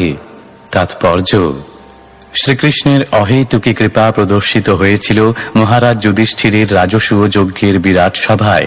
তিনি তার শত্রু চেদিরাজের প্রতিও কৃপা প্রদর্শন করেছিলেন। সে ছিল সর্বদা তার প্রতি ঈর্ষাপরায়ণ প্রতিদ্বন্দ্বী। যেহেতু প্রকৃতপক্ষে ভগবানের কোনো প্রতিদ্বন্দ্বী হওয়া সম্ভব নয়, তাই চেদিরাজ ভগবান শ্রীকৃষ্ণের ঘোর বিদ্বেষ পরায়ণ ছিল। সেদিক দিয়ে সে ছিল কংস ও জরাসন্ধের ন্যায় অসুরদের মতো। মহারাজ যুধিষ্ঠিরের রাজসূয় যজ্ঞের সভায় শিশুপাল শ্রীকৃষ্ণকে অপমান করেছিল এবং ভগবান অবশেষে তাকে সংহার করেছিলেন। কিন্তু সেই সভায় উপস্থিত সকলেই দেখেছিলেন যে চেদিরাজের দেহ থেকে এক জ্যোতি বেরিয়ে এসে ভগবান শ্রীকৃষ্ণের দেহে লীন হয়ে গিয়েছিল। তার অর্থ হচ্ছে যে চেদিরাজ ভগবানের দেহে লীন হয়ে যাওয়ার সাযুজ্য মুক্তি লাভ করেছিল, যা হচ্ছে বহু কৃচ্ছ সাধনার প্রভাবে জ্ঞানী ও যোগীদের ঈপ্সিত সিদ্ধি। বাস্তবিক পক্ষে যারা মনের জল্পনা কল্পনা বা যোগবলের দ্বারা পরম সত্যকে জানবার চেষ্টা করে, তারা ভগবানের হস্তে নিহত অসুরদের গতিপ্রাপ্ত হয়। তারা উভয়ই ভগবানের দেহ নির্গত ব্রহ্মজ্যোতিতে লীন হয়ে যাওয়ার সাযুজ্য মুক্তি লাভ করে। ভগবান তাঁর শত্রুদের প্রতিও কৃপাপরায়ণ এবং চেদিরাজের সিদ্ধিলাভ সেই সভায় উপস্থিত সকলেই দেখতে পেয়েছিলেন। বিদুরও সেখানে উপস্থিত ছিলেন এবং তাই উদ্ভব তাঁকে সেই ঘটনা স্মরণ করিয়ে দিয়েছিলেন। শ্লোক 20। तथैव चान्ये नरलोकवीराय आहवे कृष्णमुखारविन्दम् नेत्रैः पिबन्तो नयनाभिरामम् पार्थास्त्रपूतः पदमापुरस्य। অনুবাদ: তেমনি অন্য যে সমস্ত যোদ্ধা কুরুক্ষেত্রের রণাঙ্গনে অর্জুনের বাণের আঘাতে পবিত্র হয়েছিলেন, শ্রীকৃষ্ণের নয়নানন্দকর মুখকমলের শোভা তাদের নয়ন দ্বারা পান করতে করতে প্রাণ ত্যাগ করেছিলেন, তারাও ভগবানের ধাম প্রাপ্ত হয়েছিলেন। তাৎপর্য: পরমেশ্বর ভগবান শ্রীকৃষ্ণ এই জগতে আসেন দুটি উদ্দেশ্য সাধন করার জন্য, সাধুদের পরিত্রাণ করা এবং দুষ্কৃতকারীদের সংহার করা। কিন্তু যেহেতু ভগবান হচ্ছেন পরম পুরুষ, তাই তার দুই প্রকার কার্যকলাপ যদিও আপাত দৃষ্টিতে ভিন্ন বলে মনে হয়, চরমে তা এক এবং অভিন্ন। শ্রদ্ধাপরায়ণ ভক্তদের রক্ষা করার জন্য শিশুপালের মতো ব্যক্তিদের সংহারও মঙ্গলময়। যে সমস্ত যোদ্ধা অর্জুনের বিরুদ্ধে যুদ্ধ করেছিলেন কিন্তু রণক্ষেত্রে শ্রীকৃষ্ণের মুখরাবিন্দ দর্শন করে প্রাণত্যাগ করেছিলেন, তারাও ভক্তদেরই গতিপ্রাপ্ত হয়েছিলেন। এখানেই নয়নাভিরাম শব্দটি অত্যন্ত তাৎপর্যপূর্ণ। শত্রুপক্ষের যোদ্ধারা যখন রণক্ষেত্রে ভগবান শ্রীকৃষ্ণকে দর্শন করেছিলেন, তখন তারাও তার সৌন্দর্যে অভিভূত হয়েছিলেন এবং তাদের হৃদয়ের সুপ্ত ভগবৎ প্রেম জাগরিত হয়েছিল। শিশুপালও ভগবানকে দর্শন করেছিলেন, কিন্তু সে তাকে তার শত্রুরূপে দর্শন করেছিল এবং তার ফলে তার প্রেম জাগরিত হয়নি। তাই শিশুপাল নির্বিশেষ ব্রহ্মজ্যোতিতে লীন হয়ে যাওয়ার সাযুজ্য মুক্তি লাভ করেছিল। অন্য যারা বন্ধু অথবা শত্রু না হয়ে তটস্থ অবস্থায় ছিলেন এবং ভগবানের সৌন্দর্য দর্শন করে কিয়ৎ পরিণামে ভগবৎ প্রেম লাভ করেছিলেন, তারা তৎক্ষণাৎ বৈকুণ্ঠ লোকে উন্নীত হয়েছিলেন। ভগবানের ধাম হচ্ছে গোলক বৃন্দাবন এবং যেখানে তার অংশগণ অবস্থান করেন সেই জায়গাটিকে বলা হয় বৈকুণ্ঠ। সেখানে ভগবান নারায়ণ রূপে বিরাজমান। ভগবৎ প্রেম সুপ্তভাবে প্রতিটি জীবের হৃদয়ে রয়েছে এবং ভগবৎ ভক্তির অনুশীলনের উদ্দেশ্য হচ্ছে সেই সুপ্ত শাশ্বত ভগবৎ প্রেম জাগরিত করা। কিন্তু সেই অপ্রাকৃত প্রেম জাগরিত করার বিভিন্ন মাত্রা রয়েছে। যাদের ভগবৎ প্রেম পূর্ণরূপে জাগরিত হয়েছে তারা চিদাকাশে গোলক বৃন্দাবনে ফিরে যান, কিন্তু যাদের ভগবৎ প্রেম ঘটনাক্রমে বা সঙ্গ প্রভাবে জাগরিত হয় তারা বৈকুণ্ঠ লোকে উন্নীত হন। তত্ত্বত গোলক ও বৈকুণ্ঠের মধ্যে কোনো ভৌতিক পার্থক্য নেই। বৈকুণ্ঠে ভগবান অসীম ঐশ্বর্যের দ্বারা সেবিত হন, আর গোলকে তিনি স্বাভাবিক প্রেমের দ্বারা সেবিত হন। এই ভগবৎ প্রেম জাগরিত হয় শুদ্ধ ভক্তের সঙ্গ প্রভাবে। এখানে পার্থাস্ত্রপুত শব্দটি অত্যন্ত তাৎপর্যপূর্ণ। যারা কুরুক্ষেত্রের রণাঙ্গনে ভগবানের সুন্দর মুখমণ্ডল দর্শন করেছিলেন তারা প্রথমে অর্জুনের বাণের আঘাতে নিষ্পাপ হয়েছিলেন। ভগবান অবতরণ করেছিলেন পৃথিবীর ভার হরণ করার জন্য এবং অর্জুন তার পক্ষে যুদ্ধ করছিলেন। অর্জুন নিজে যুদ্ধ করতে চাননি এবং ভগবান ভগবৎ গীতার উপদেশ প্রদান করেছিলেন অর্জুনকে যুদ্ধে প্রবৃত্ত করার জন্য। ভগবানের শুদ্ধ ভক্তরূপে অর্জুন তার নিজস্ব বিচার পরিত্যাগ করে যুদ্ধ করতে সম্মত হয়েছিলেন এবং তাই অর্জুন যুদ্ধ করেছিলেন ভূভার হরণ করার কাজে ভগবানকে সাহায্য করার জন্য। শুদ্ধ ভক্তের সমস্ত কার্য সম্পাদিত হয় ভগবানের জন্য, কেননা ভগবানের শুদ্ধ ভক্তের ব্যক্তিগত উদ্দেশ্য সাধনের জন্য কোনো কিছু করণীয় নেই। অর্জুন কর্তৃক নিহত হওয়া স্বয়ং ভগবান কর্তৃক নিহত হওয়ার মতো। শত্রুদের প্রতি অর্জুনের নিক্ষিপ্ত বাণের আঘাতে সেই শত্রুরা তাদের সমস্ত জড়কলুষ থেকে মুক্ত হয়ে চিদাকাশে উন্নীত হওয়ার যোগ্য হয়েছিল। যে সমস্ত যোদ্ধারা ভগবানের মুখকমলের সৌন্দর্যে অভিভূত হয়ে তার শ্রীপাদপদ্মের প্রতি আকৃষ্ট হয়েছিলেন তাদের সুপ্ত ভগবৎ প্রেম জাগরিত হয়েছিল এবং তার ফলে তারা তৎক্ষণাৎ বৈকুণ্ঠ লোকে উন্নীত হয়েছিলেন। তারা শিশুপালের মতো ব্রহ্মজ্যোতিতে লীন হয়ে যাওয়ার নির্বিশেষ অবস্থা প্রাপ্ত হননি। শিশুপালের মৃত্যুর সময় ভগবানের প্রতি অনুরাগ জাগরিত হয়নি, কিন্তু অন্যেরা মৃত্যুর সময় ভগবানের প্রতি অনুরাগ প্রাপ্ত হয়েছিলেন। তারা উভয়ই চিদাকাশে উন্নীত হয়েছিলেন, কিন্তু যাদের ভগবৎ প্রেম জাগরিত হয়েছিল তারা চিদাকাশে ভগবৎ ধাম প্রাপ্ত হয়েছিলেন।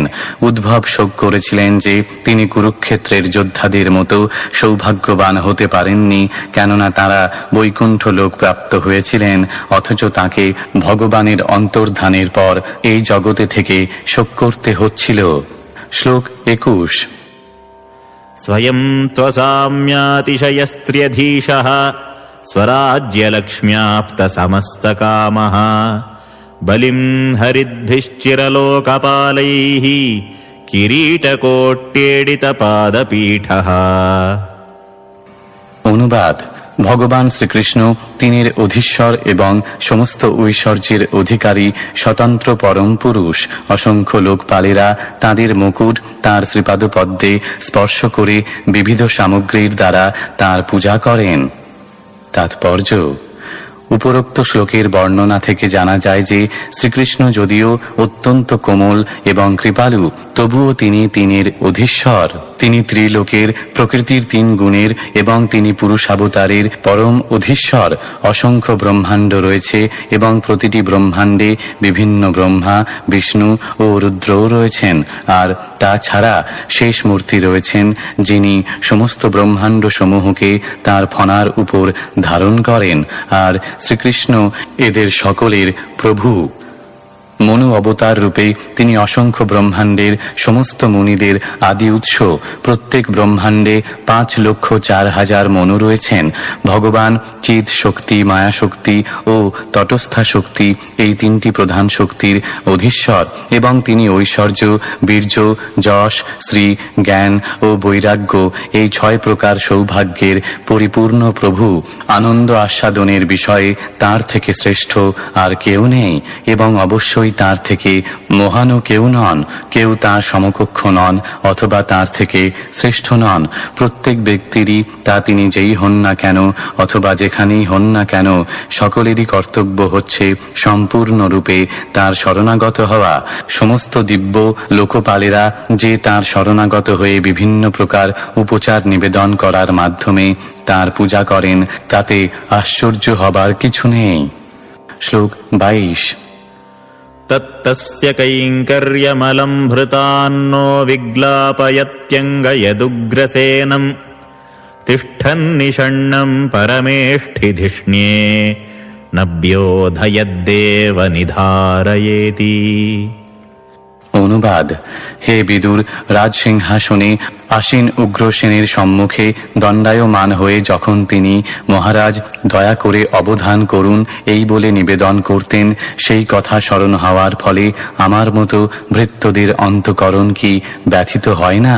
তাৎপর্য: শ্রীকৃষ্ণের তথাকথিত পিতা, পিতামহ ও জ্যেষ্ঠ ভ্রাতা আদি গুরুজনদের সম্মুখে তাঁর স্নিগ্ধ ব্যবহার, তাঁর তথাকথিত পত্নী, সখা ও সমবয়স্কদের প্রতি তাঁর মধুর ব্যবহার, মা যশোদার সম্মুখে তাঁর শিশুরূপ আচরণ এবং যুবতী গোপীদের সঙ্গে তাঁর দুষ্ট আচরণ উদ্ভবের মতো ভক্তকে কখনো বিভ্রান্ত করতে পারে না।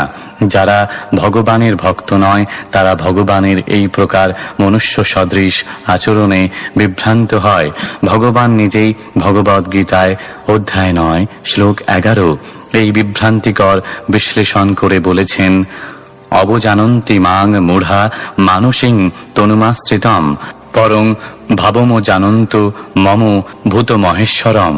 যে সমস্ত মানুষের জ্ঞানের পরিধি অত্যন্ত ক্ষুদ্র, তারা পরমেশ্বর ভগবান শ্রীকৃষ্ণের পরম পদ এবং পরমেশ্বরত্ব সম্বন্ধে অজ্ঞতার ফলে তাকে অবজ্ঞা করে।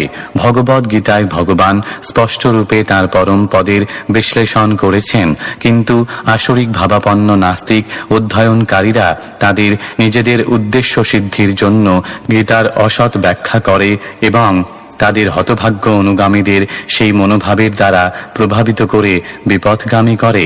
এই প্রকার দুর্ভাগ্যগ্রস্ত মানুষেরা সেই মহান গ্রন্থের কয়েকটি বাণী কেবল গ্রহণ করে, কিন্তু কখনো শ্রীকৃষ্ণকে পরমেশ্বর ভগবান বলে স্বীকার করে না।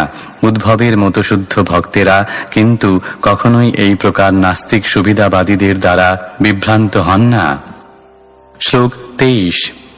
अहोबकीयं स्तनकालकूटं जिघांसयापाय यदप्यसाध्वी लेभे गतिं धात्र्युचितां ततोऽन्यं कं वा दयालुं शरणं व्रजेम।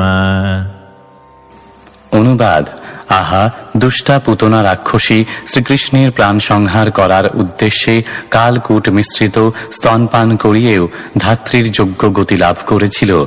তার থেকে দয়ালু আর কে আছে যে আমি তার শরণাপন্ন হব? তাৎপর্য: এখানে শত্রুর প্রতিও ভগবানের অসীম করুণার দৃষ্টান্ত প্রদর্শিত হয়েছে।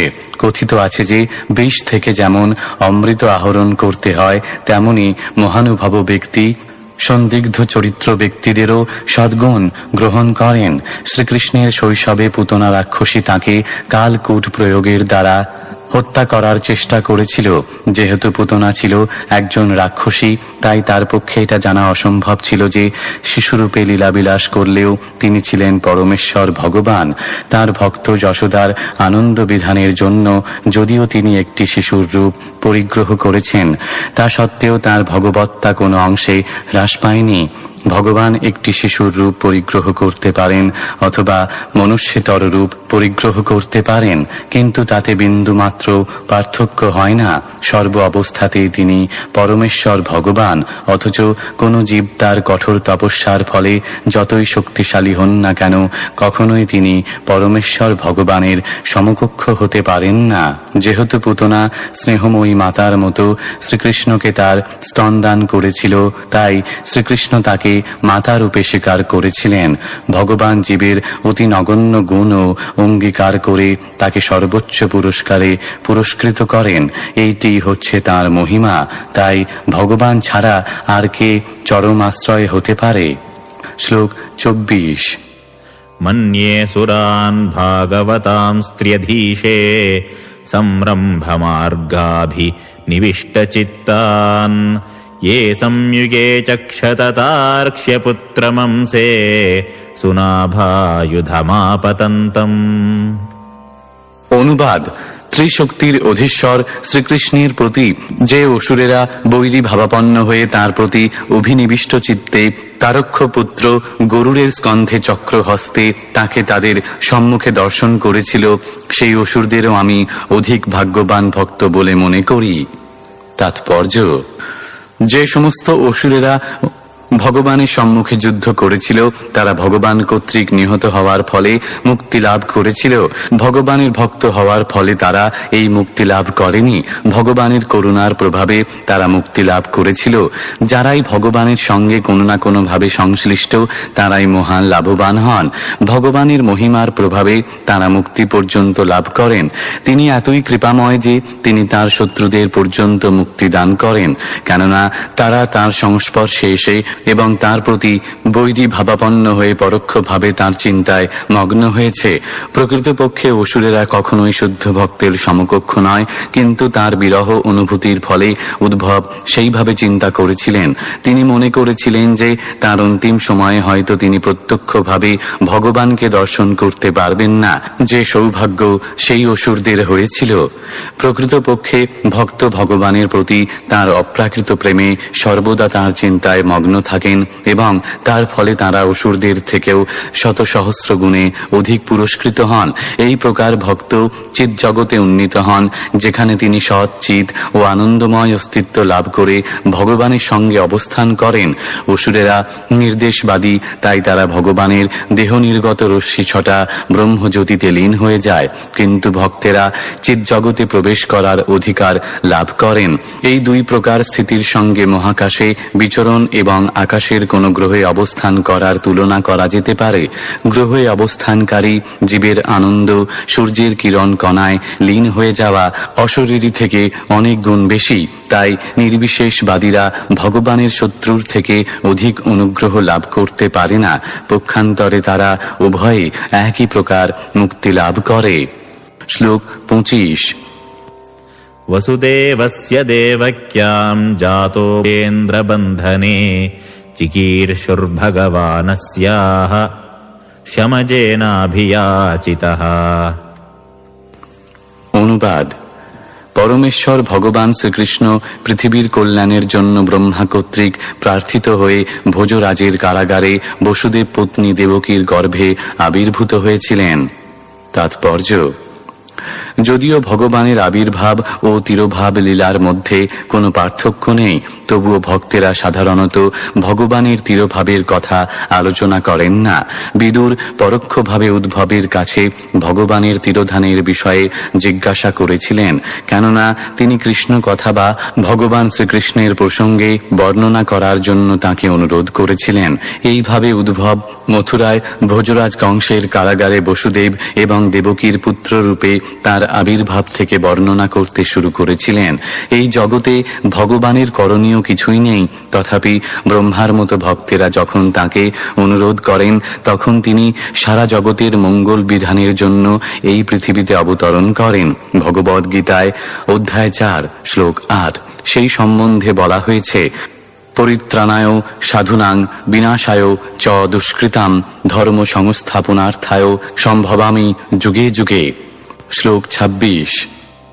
ততো নন্দব্রজমিতঃ পিত্রা কংসাদ্বিভিদ্যতা একাদশঃ সমাস্তত্র গূঢ়ার্চিঃ সবলো বসৎ।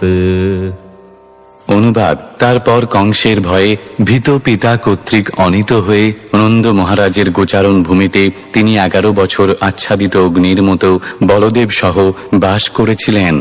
তাৎপর্য: শ্রীকৃষ্ণের আবির্ভাবের পরেই কংস তাকে হত্যা করবে এই ভয়ে ভীত হয়ে নন্দ মহারাজের গৃহে স্থানান্তরিত হওয়ার তার কোনো প্রয়োজন ছিল না।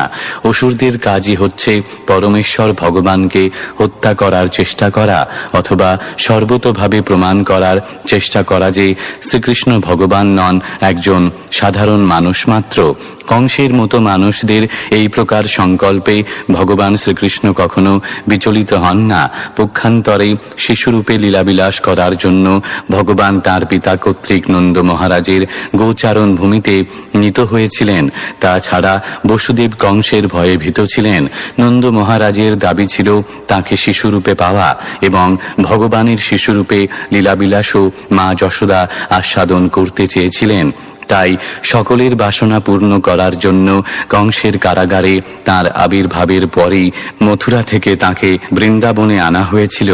তিনি সেখানে 11 বছর অবস্থান করেছিলেন এবং তার প্রথম প্রকাশ তার জ্যেষ্ঠ ভ্রাতা বলরাম সহ তিনি অত্যন্ত মনোমুগ্ধকর বাল্য, পৌগণ্ড ও কৈশোর লীলাবিলাস করেছিলেন।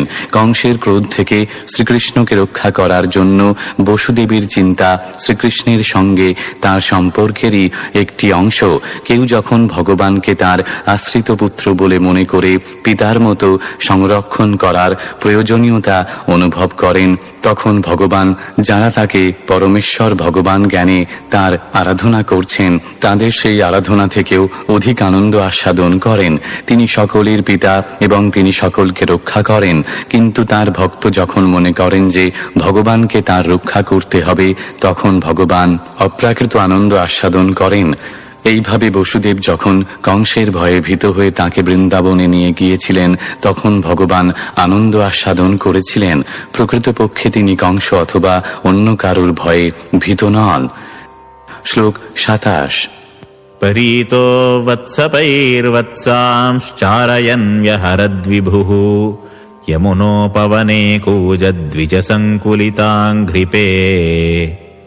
অনুবাদ: সর্বশক্তিমান ভগবান তাঁর শৈশবে গোবালক এবং গোবৎসে পরিবৃত হয়ে পক্ষীকুলের কাকলি গুজনে মুখরিত ঘন বৃক্ষ সংকুল যমুনা তটের উপবনে বিচরণ করতেন।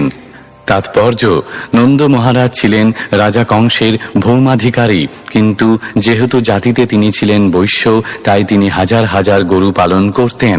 বৈশ্যদের কর্তব্য হচ্ছে গাভীদের রক্ষণ এবং পালন করা, ঠিক যেমন ক্ষত্রিয়দের কর্তব্য হচ্ছে মানুষদের রক্ষা করা। যেহেতু ভগবান শিশুরূপে লীলাবিলাস করছিলেন, তাই তার অন্যান্য সমবয়সী গোপসখাদের সঙ্গে বাছুরদের তত্ত্বাবধান করার কার্যে তাকে নিযুক্ত করা হয়েছিল। এই সমস্ত গোপ বালকেরা তাদের পূর্বজন্মে মহান ঋষি ও যোগী ছিলেন এবং বহু জন্ম জন্মান্তরের সঞ্চিত পুণ্য কর্মের ফলে তারা ভগবানের সঙ্গ লাভ করেছিলেন এবং তার সমবয়সী রূপে তার সঙ্গে খেলা করার সৌভাগ্য অর্জন করেছিলেন। এই সমস্ত গোপ বালকেরা কখনো বিচার করেননি কৃষ্ণ কে ছিলেন, কিন্তু তারা অত্যন্ত অন্তরঙ্গ ও প্রিয় সখারূপে তার সঙ্গে খেলা করেছিলেন।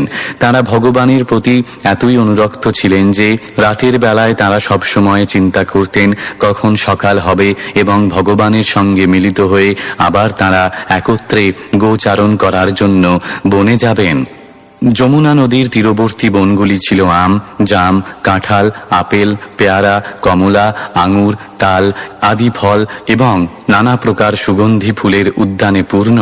আর যমুনা নদীর তীরে অবস্থিত হওয়ার ফলে স্বাভাবিকভাবে সেই সমস্ত বৃক্ষের শাখায় চক্রবাক, সারস, ময়ূর ইত্যাদি পক্ষী শোভা পেত। এই সমস্ত বৃক্ষ ও পশু পক্ষী ছিল ধর্মাত্মা প্রাণী। ভগবান এবং তার নিত্য পার্ষদ গোপ বালকদের আনন্দ বিধানের জন্য বৃন্দাবন ধামে তাদের জন্ম হয়েছিল। শিশুরূপে তার সাথীদের সঙ্গে খেলা করার সময় ভগবান অঘাসুর, বকাসুর, প্রলম্বাসুর, গর্ধবাসুর আদি বহু অসুরদের সংহার করেছিলেন। যদিও তিনি একটি শিশুরূপে বৃন্দাবনে আবির্ভূত হয়েছিলেন, প্রকৃতপক্ষে তিনি ছিলেন আচ্ছাদিত অগ্নিশিখার মতো। অগ্নির একটি ক্ষুদ্র স্ফুলিঙ্গ যেমন বিপুল পরিমাণ দাহ্য পদার্থকে প্রজ্বলিত করে, ঠিক তেমনি ভগবান এই সমস্ত মহা অসুরদের তার শৈশব থেকেই নন্দ মহারাজের গৃহে অবস্থানকালে সংহার করতে শুরু করেছিলেন। ভগবানের শৈশবের ক্রীড়াভূমি বৃন্দাবন আজও রয়েছে এবং পরমেশ্বর ভগবান আমাদের অপূর্ণ দৃষ্টিশক্তির গোচরীভূত না হলেও সেই সমস্ত স্থানে গেলে যে কোনো মানুষই সেই অপ্রাকৃত আনন্দ আস্বাদন করতে পারেন। শ্রী চৈতন্য মহাপ্রভু নির্দেশ দিয়ে গেছেন যে ভগবানের ধামও ভগবান থেকে অভিন্ন এবং তাই তা ভগবানের ভক্তদের কাছে ভগবানেরই মতো আরাধ্য। গৌড়ী ও বৈষ্ণব নামক শ্রী চৈতন্য মহাপ্রভুর অনুগামীরা তার সেই নির্দেশ বিশেষভাবে অনুসরণ করেন। আর যেহেতু ভগবানের ধাম ভগবান থেকে অভিন্ন, তাই উদ্ভব, বিদুর প্রমুখ ভগবত ভক্তেরা পরমেশ্বর ভগবানের সঙ্গে সরাসরিভাবে সংযোগ স্থাপনের জন্য তা তিনি দৃশ্য হন অথবা অদৃশ্য হন সেই সমস্ত স্থানে ভ্রমণ করেছিলেন। ভগবানের সহস্র সহস্র ভক্ত এখনো বৃন্দাবনের সেই সমস্ত পবিত্র স্থানে বিচরণ করেন এবং তারা সকলেই তাদের প্রকৃত আলোয় ভগবত ধামে ফিরে যাওয়ার জন্য নিজেদের প্রস্তুত করছেন। শ্লোক 28।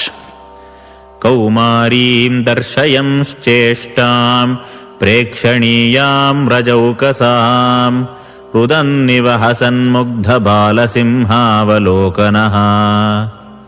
অনুবাদ: ভগবান যখন তাঁর বাল্যলীলা প্রদর্শন করেছিলেন তখন তা কেবল ব্রজবাসীদের কাছেই প্রকট হয়েছিল। কখনো তিনি ঠিক একটি শিশুর মতো রোদন করেছিলেন এবং কখনো হাস্য করেছিলেন এবং তখন তাকে একটি মুগ্ধ সিংহ শিশুর মতো দেখাত। তাৎপর্য: কেউ যদি ভগবানের বাল্যলীলা আস্বাদন করতে চান তাহলে তাকে নন্দ, উপনন্দ বা অন্য কোনো পিতৃতুল্য ব্রজবাসীর পদাঙ্ক অনুসরণ করতে হবে। শিশুরা কখনো কখনো কোনো কিছু পাওয়ার জন্য এমনভাবে ক্রন্দন করে যার ফলে সমস্ত প্রতিবেশীদের শান্তি ভঙ্গ হয়, আর তারপর সেই ঈপ্সিত বস্তুটি পাওয়ার পরে সে হাসতে থাকে। এই প্রকার ক্রন্দন ও হাস্য পিতামাতা ও পরিবারের বয়স্ক গুরুজনদের কাছে অত্যন্ত আনন্দদায়ক। তাই ভগবানও একই সময়ে ক্রন্দন করতেন ও হাস্য করতেন এবং তার ভক্ত পিতামাতাকে দিব্য আনন্দে মগ্ন রাখতেন। নন্দ মহারাজের মতো ব্রজবাসীরাই কেবল এই সমস্ত ঘটনা উপভোগ করতে পারেন। ব্রহ্ম অথবা পরমাত্মার উপাসক নির্বিশেষবাদীরা কখনো তা পারে না। কখনো কখনো বনে অসুরগণ কর্তৃক আক্রান্ত হয়ে শ্রীকৃষ্ণ বিষান্বিত হতেন, কিন্তু তখন তিনি একটি সিংহ শিশুর মতো তাদের দিকে তাকিয়ে তাদের সংহার করতেন। তার শিশু সাথীরাও শ্রীকৃষ্ণের এই প্রকার কার্যকলাপ দর্শন করে মুগ্ধ হতেন এবং ঘরে ফিরে এসে তাদের পিতামাতার কাছে সেই সমস্ত ঘটনা বর্ণনা করতেন। আর সকলেই তাদের প্রিয় কৃষ্ণের গুণ প্রশংসা করতেন। শিশু কৃষ্ণ কেবল তার পিতামাতা নন্দ ও যশোদারী পুত্র ছিলেন না, তিনি ছিলেন বৃন্দাবনের সমস্ত বয়স্ক অধিবাসীদেরই স্ত্রী, পুত্র এবং তার সমবয়সী সমস্ত ছেলে মেয়েদের সখা সকলেই কৃষ্ণকে ভালোবাসত। তিনি ছিলেন সকলের, এমনকি গাভী ও গোবৎসাদি পশুদেরও জীবন সর্বস্ব। শ্লোক 29। स एवं गोधनं लक्ष्म्या निकेतं सितगोवृषं चारयन्ननुगान् गोपान् रणद्वेरुररीरमत्। অনুবাদ: পরম সুন্দর গাভী ও বৃষদের চারণ করতে করতে সমস্ত ঐশ্বর্য ও সৌভাগ্যের আলোয় ভগবান তাঁর বংশী বাজাতেন। এইভাবে তিনি তাঁর বিশ্বস্ত অনুচর গোপবালকদের উল্লসিত করতেন। তাৎপর্য: ভগবান শ্রীকৃষ্ণের যখন ৬-৭ বছর বয়স হয়েছিল তখন তাকে গোচারণ ভূমিতে গাভী ও বৃষদের তত্ত্বাবধান করার ভার দেওয়া হয়েছিল। তিনি ছিলেন একজন অবস্থাপন্ন ভৌম অধিকারীর পুত্র, যার শত সহস্র গাভী ছিল। বৈদিক সমাজে সঞ্চিত শস্য এবং গাভীর সংখ্যার ভিত্তিতে বিচার করা হতো কে কত ধনী। কেবল গাভী ও শস্য এই দুইয়ের দ্বারা মানব সমাজ সমস্ত আহারের সমস্যা সমাধান করতে পারে। অর্থনৈতিক সমস্যার সমাধানের জন্য মানব সমাজের প্রয়োজন কেবল যথেষ্ট শস্য এবং যথেষ্ট গাভী। এই দুটি ছাড়া আর সবই হচ্ছে কৃত্রিম আবশ্যকতা, যা মানুষ তার মানব জীবনের অত্যন্ত মূল্যবান সময়ের বৃথা অপচয় এবং অনাবশ্যক বিষয়ে তার সময় নষ্ট করার জন্য সৃষ্টি করেছে। মানব সমাজের আদর্শ শিক্ষক রূপে শ্রীকৃষ্ণ স্বয়ং তার আচরণের মাধ্যমে প্রদর্শন করেছেন কিভাবে বৈশ্যদের কর্তব্য হচ্ছে গাভী ও বৃষ পালন করা এবং সেই সব মূল্যবান পশুদের রক্ষা করা। স্মৃতিশাস্ত্র অনুসারে গাভী হচ্ছে মানুষের মাতা এবং বৃষ হচ্ছে পিতা। গাভী মাতা, কেননা ঠিক যেমন শিশু তার মায়ের স্তন পান করে, সমগ্র মানব সমাজও গাভীর দুগ্ধে পালিত হয়, তেমনি বৃষ হচ্ছে মানব সমাজের পিতা। কেননা পিতা যেমন সন্তানদের জন্য অর্থ সংগ্রহ করেন, ঠিক তেমনি বৃষ জমি চাষ করে খাদ্যশস্য উৎপাদন করে। মানব সমাজ মাতা ও পিতাকে হত্যা করে জীবনের চেতনার সমাপ্তি সম্পাদন করছে। এখানে উল্লেখ করা হয়েছে যে গাভী ও বৃষরা লাল, কালো, সবুজ, হলুদ, ধূসর ইত্যাদি নানা বর্ণের ছিল। তাদের বর্ণ এবং স্বাস্থ্যোজ্জ্বল হাস্যে চতুর্দিক উজ্জীবিত হয়েছিল। সর্বোপরি ভগবান তার প্রসিদ্ধ বংশী বাজাতেন। সেই বংশীর ধ্বনি তার সখাদের এমনই অপ্রাকৃত আনন্দ প্রদান করত যে তারা ব্রহ্মানন্দের আলোচনা পর্যন্ত ভুলে যেতেন, যার প্রশংসা নির্বিশেষবাদীরা পর্যন্ত বিশেষভাবে করে থাকেন। এই সমস্ত গোপ বালকেরা, যাদের সম্বন্ধে সুখদেব গোস্বামী পরে বর্ণনা করবেন, তারা তাদের পুঞ্জীভূত পুণ্যের প্রভাবে ভগবানের সঙ্গে আনন্দ আস্বাদন করছিলেন এবং তার বংশীধ্বনি শ্রবণ করছিলেন। ব্রহ্মসংহিতায় অধ্যায় 5 শ্লোক 30 ভগবানের অপ্রাকৃত বংশীধ্বনির বর্ণনা করা হয়েছে। वेणुं क्वणन्तमरविन्ददलायताक्षम् बर्हावतं समसिताम्बुदसुन्दराङ्गम् कन्दर्पकोटिकमनीयविशेषशोभम् गोविन्दमादिपुरुषं तमहं भजामि। ব্রহ্মাজি বললেন, আমি আদি পুরুষ গোবিন্দের ভজনা করি, যিনি তার অপ্রাকৃত বংশী বাদন করে। তার চোখ দুটি ঠিক পদ্ম ফুলের মতো, তার মাথায় ময়ূরের পাখা শোভা পাচ্ছে এবং তার দেহের বর্ণ নবীন কৃষ্ণ মেঘের মতো, যদিও তার অঙ্গের শোভা কোটি কোটি কন্দর্পের থেকেও অধিক সুন্দর। এইগুলি হচ্ছে ভগবানের বিশেষ রূপ। শ্লোক 30 प्रयुक्तान् भोजरायण मायिनः कामरूपिणः लीलया व्यनुदत्तांस्तान् बालः क्रीडनकानिव। অনুবাদ: ভোজরাজ কংস কর্তৃক কামরূপধারী মহামায়াবী অসুরেরা শ্রীকৃষ্ণকে হত্যা করার জন্য নিযুক্ত হয়েছিল, কিন্তু ভগবান লীলাচ্ছলে অবলীলাক্রমে তাদের হত্যা করেছিলেন, ঠিক যেমন একটি শিশু তার পুতুল ভেঙে ফেলে। তাৎপর্য: নাস্তিক কংস শ্রীকৃষ্ণকে তার জন্মের ঠিক পরেই মেরে ফেলতে চেয়েছিল। সে তাকে মারতে পারেনি। তারপর সে খবর পেয়েছিল যে কৃষ্ণ বৃন্দাবনে নন্দ মহারাজের গৃহে রয়েছে। তাই সে তৎক্ষণাৎ নিজেদের ইচ্ছা অনুসারে বিবিধ রূপ ধারণে সক্ষম মায়াবীদের নিযুক্ত করেছিল শ্রীকৃষ্ণকে হত্যা করার জন্য। তারা সকলে অঘ, বক, পুতনা, শকট, তৃণাবর্ত, ধেনুক এবং গর্ধব আদি বিভিন্ন রূপ ধারণ করে সুযোগ পেলেই ভগবানকে হত্যা করবার চেষ্টা করেছিল। কিন্তু তারা সকলে একে একে ভগবানের হস্তে নিহত হয়েছিল। ঠিক যেন ভগবান পুতুল নিয়ে খেলা করছেন। শিশুরা সিংহ, হাতি, শূকর আদি নানা রকম পুতুল নিয়ে খেলা করে, যা অনেক সময় খেলতে খেলতে ভেঙে যায়।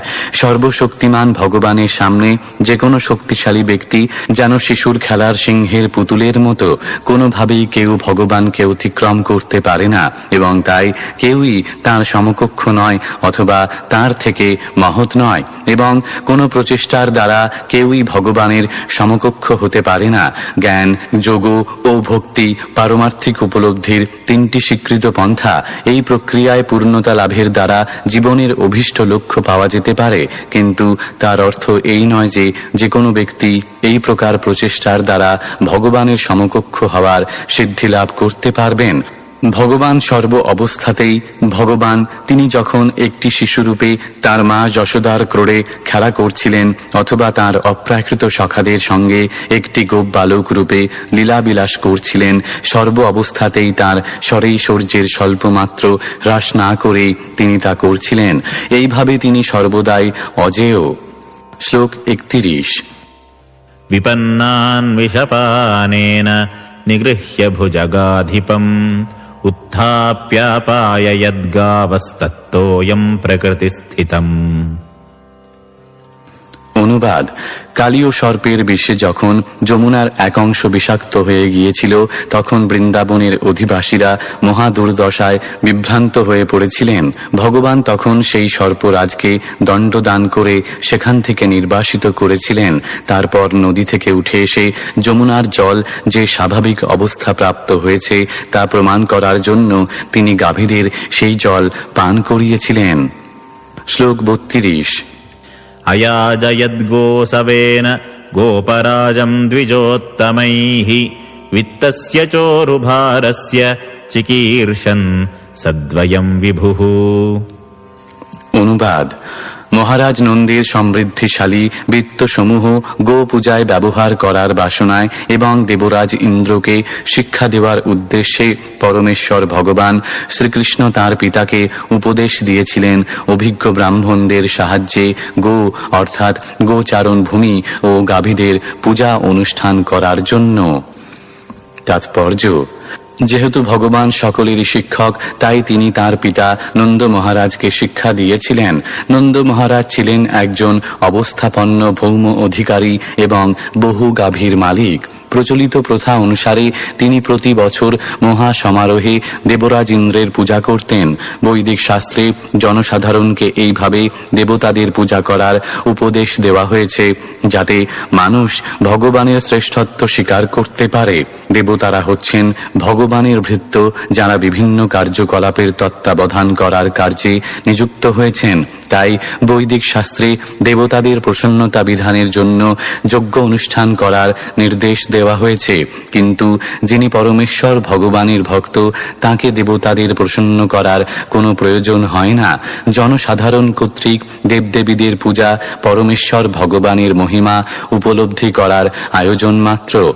প্রকৃতপক্ষে তার আবশ্যকতা নেই। সাধারণত দেবতাদের প্রসন্ন করার এই নির্দেশ দেওয়া হয়েছে জড়জাগতিক লাভের জন্য। এই গ্রন্থের দ্বিতীয় স্কন্ধে আমরা ইতিমধ্যে আলোচনা করেছি যে যিনি পরমেশ্বর ভগবানের মাহাত্ম্য স্বীকার করেন, তার পক্ষে গৌণ দেবতাদের উপাসনা করার কোনো প্রয়োজন থাকে না। কখনো কখনো অল্প বুদ্ধি সম্পন্ন প্রাণীদের দ্বারা পূজিত ও বন্দিত হওয়ার ফলে দেবতারা তাদের শক্তির গর্বে গর্বান্বিত হয়ে পড়ে এবং ভগবানের পরমেশ্বরত্ব ভুলে যায়। তা ঘটেছিল শ্রীকৃষ্ণ যখন এই ব্রহ্মাণ্ডে উপস্থিত ছিলেন। এবং তার ফলে ভগবান দেবরাজ ইন্দ্রকে শিক্ষা দিতে চেয়েছিলেন। তিনি তাই মহারাজ নন্দকে ইন্দ্রযজ্ঞ বন্ধ করে সেই সমস্ত যজ্ঞ সামগ্রী দিয়ে গাভী, গোচারণ ভূমি এবং গোবর্ধন পর্বতের পূজা করার অনুরোধ করেছিলেন। এই অনুষ্ঠানের মাধ্যমে শ্রীকৃষ্ণ মানব সমাজকে শিক্ষা দিয়েছিলেন যে মানুষের কর্তব্য হচ্ছে তাদের সমস্ত কার্যকলাপ ও কর্মের ফল দ্বারা পরমেশ্বর ভগবানের সেবা করা, যা তিনি ভগবদ গীতাতেও নির্দেশ দিয়েছেন। তার ফলে ঈপ্সিত সাফল্য লাভ হবে। বৈশ্যদের বিশেষভাবে নির্দেশ দেওয়া হয়েছে তাদের কষ্টার্জিত ধন অপব্যয় না করে তারা যেন গাভীদের রক্ষা করে এবং গোচারণ ভূমি অথবা কৃষিক্ষেত্র তত্ত্বাবধান করে। তার ফলে ভগবান সন্তুষ্ট হবেন। মানুষের কর্তব্য কর্মের সাফল্য নির্ণয় হয় কি পরিমাণে তা ভগবান সন্তুষ্টি বিধান করেছে তার উপর। তা নিজের স্বার্থে, সমাজের স্বার্থে অথবা জাতির স্বার্থে যে উদ্দেশ্যেই সম্পাদিত হোক না কেন। শ্লোক 33। वर्षतीन्द्रे व्रजः कोपाद्भग्नमानेति विह्वलः गोत्रलीलातपत्रेण त्रातो भद्रानुगृह्णता। অনুবাদ: হে সৌম্য বিদুর, দেবরাজ ইন্দ্র অপমানিত হওয়ার ফলে বৃন্দাবনে প্রবলভাবে বাড়ি বর্ষণ করেছিলেন এবং তার ফলে ব্রজভূমির অধিবাসীরা ভীষণভাবে বিপর্যস্ত হয়েছিলেন। কিন্তু পরম দয়ালু ভগবান শ্রীকৃষ্ণ গোবর্ধন পর্বতকে ছত্রের আকারে ধারণ করার লীলাবিলাসের দ্বারা তাঁদের সেই বিপদ থেকে রক্ষা করেছিলেন। শ্লোক 34। शरच्छशिखरैर्मृष्टम् मानयन् रजनीमुखम् गायन् कलपदम् रेमे स्त्रीणाम् मण्डनमण्डनः। অনুবাদ: শরৎকালের পূর্ণ চন্দ্রের জোছনায় উজ্জ্বল রাত্রে ভগবান শ্রীকৃষ্ণ মনোহর সঙ্গীতের দ্বারা গোপীদের আকৃষ্ট করে রমণী সমাজের ভূষণ রূপে সুশোভিত হয়ে আনন্দ উপভোগ করেছিলেন। তাৎপর্য: গোভূমি বৃন্দাবন পরিত্যাগ করার পূর্বে ভগবান তাঁর রাসলীলা বিলাস করার মাধ্যমে তাঁর সখী ব্রজগোপীদের আনন্দ দান করেছিলেন। এইখানে উদ্ভব ভগবানের বৃন্দাবন লীলার বর্ণনা সমাপ্ত করেন। ইতি শ্রীমদ্ ভাগবতের 3য় স্কন্ধের ভগবান শ্রীকৃষ্ণের শরণ নামক 2য় অধ্যায়ের ভক্তি বেদান্ত তাৎপর্য।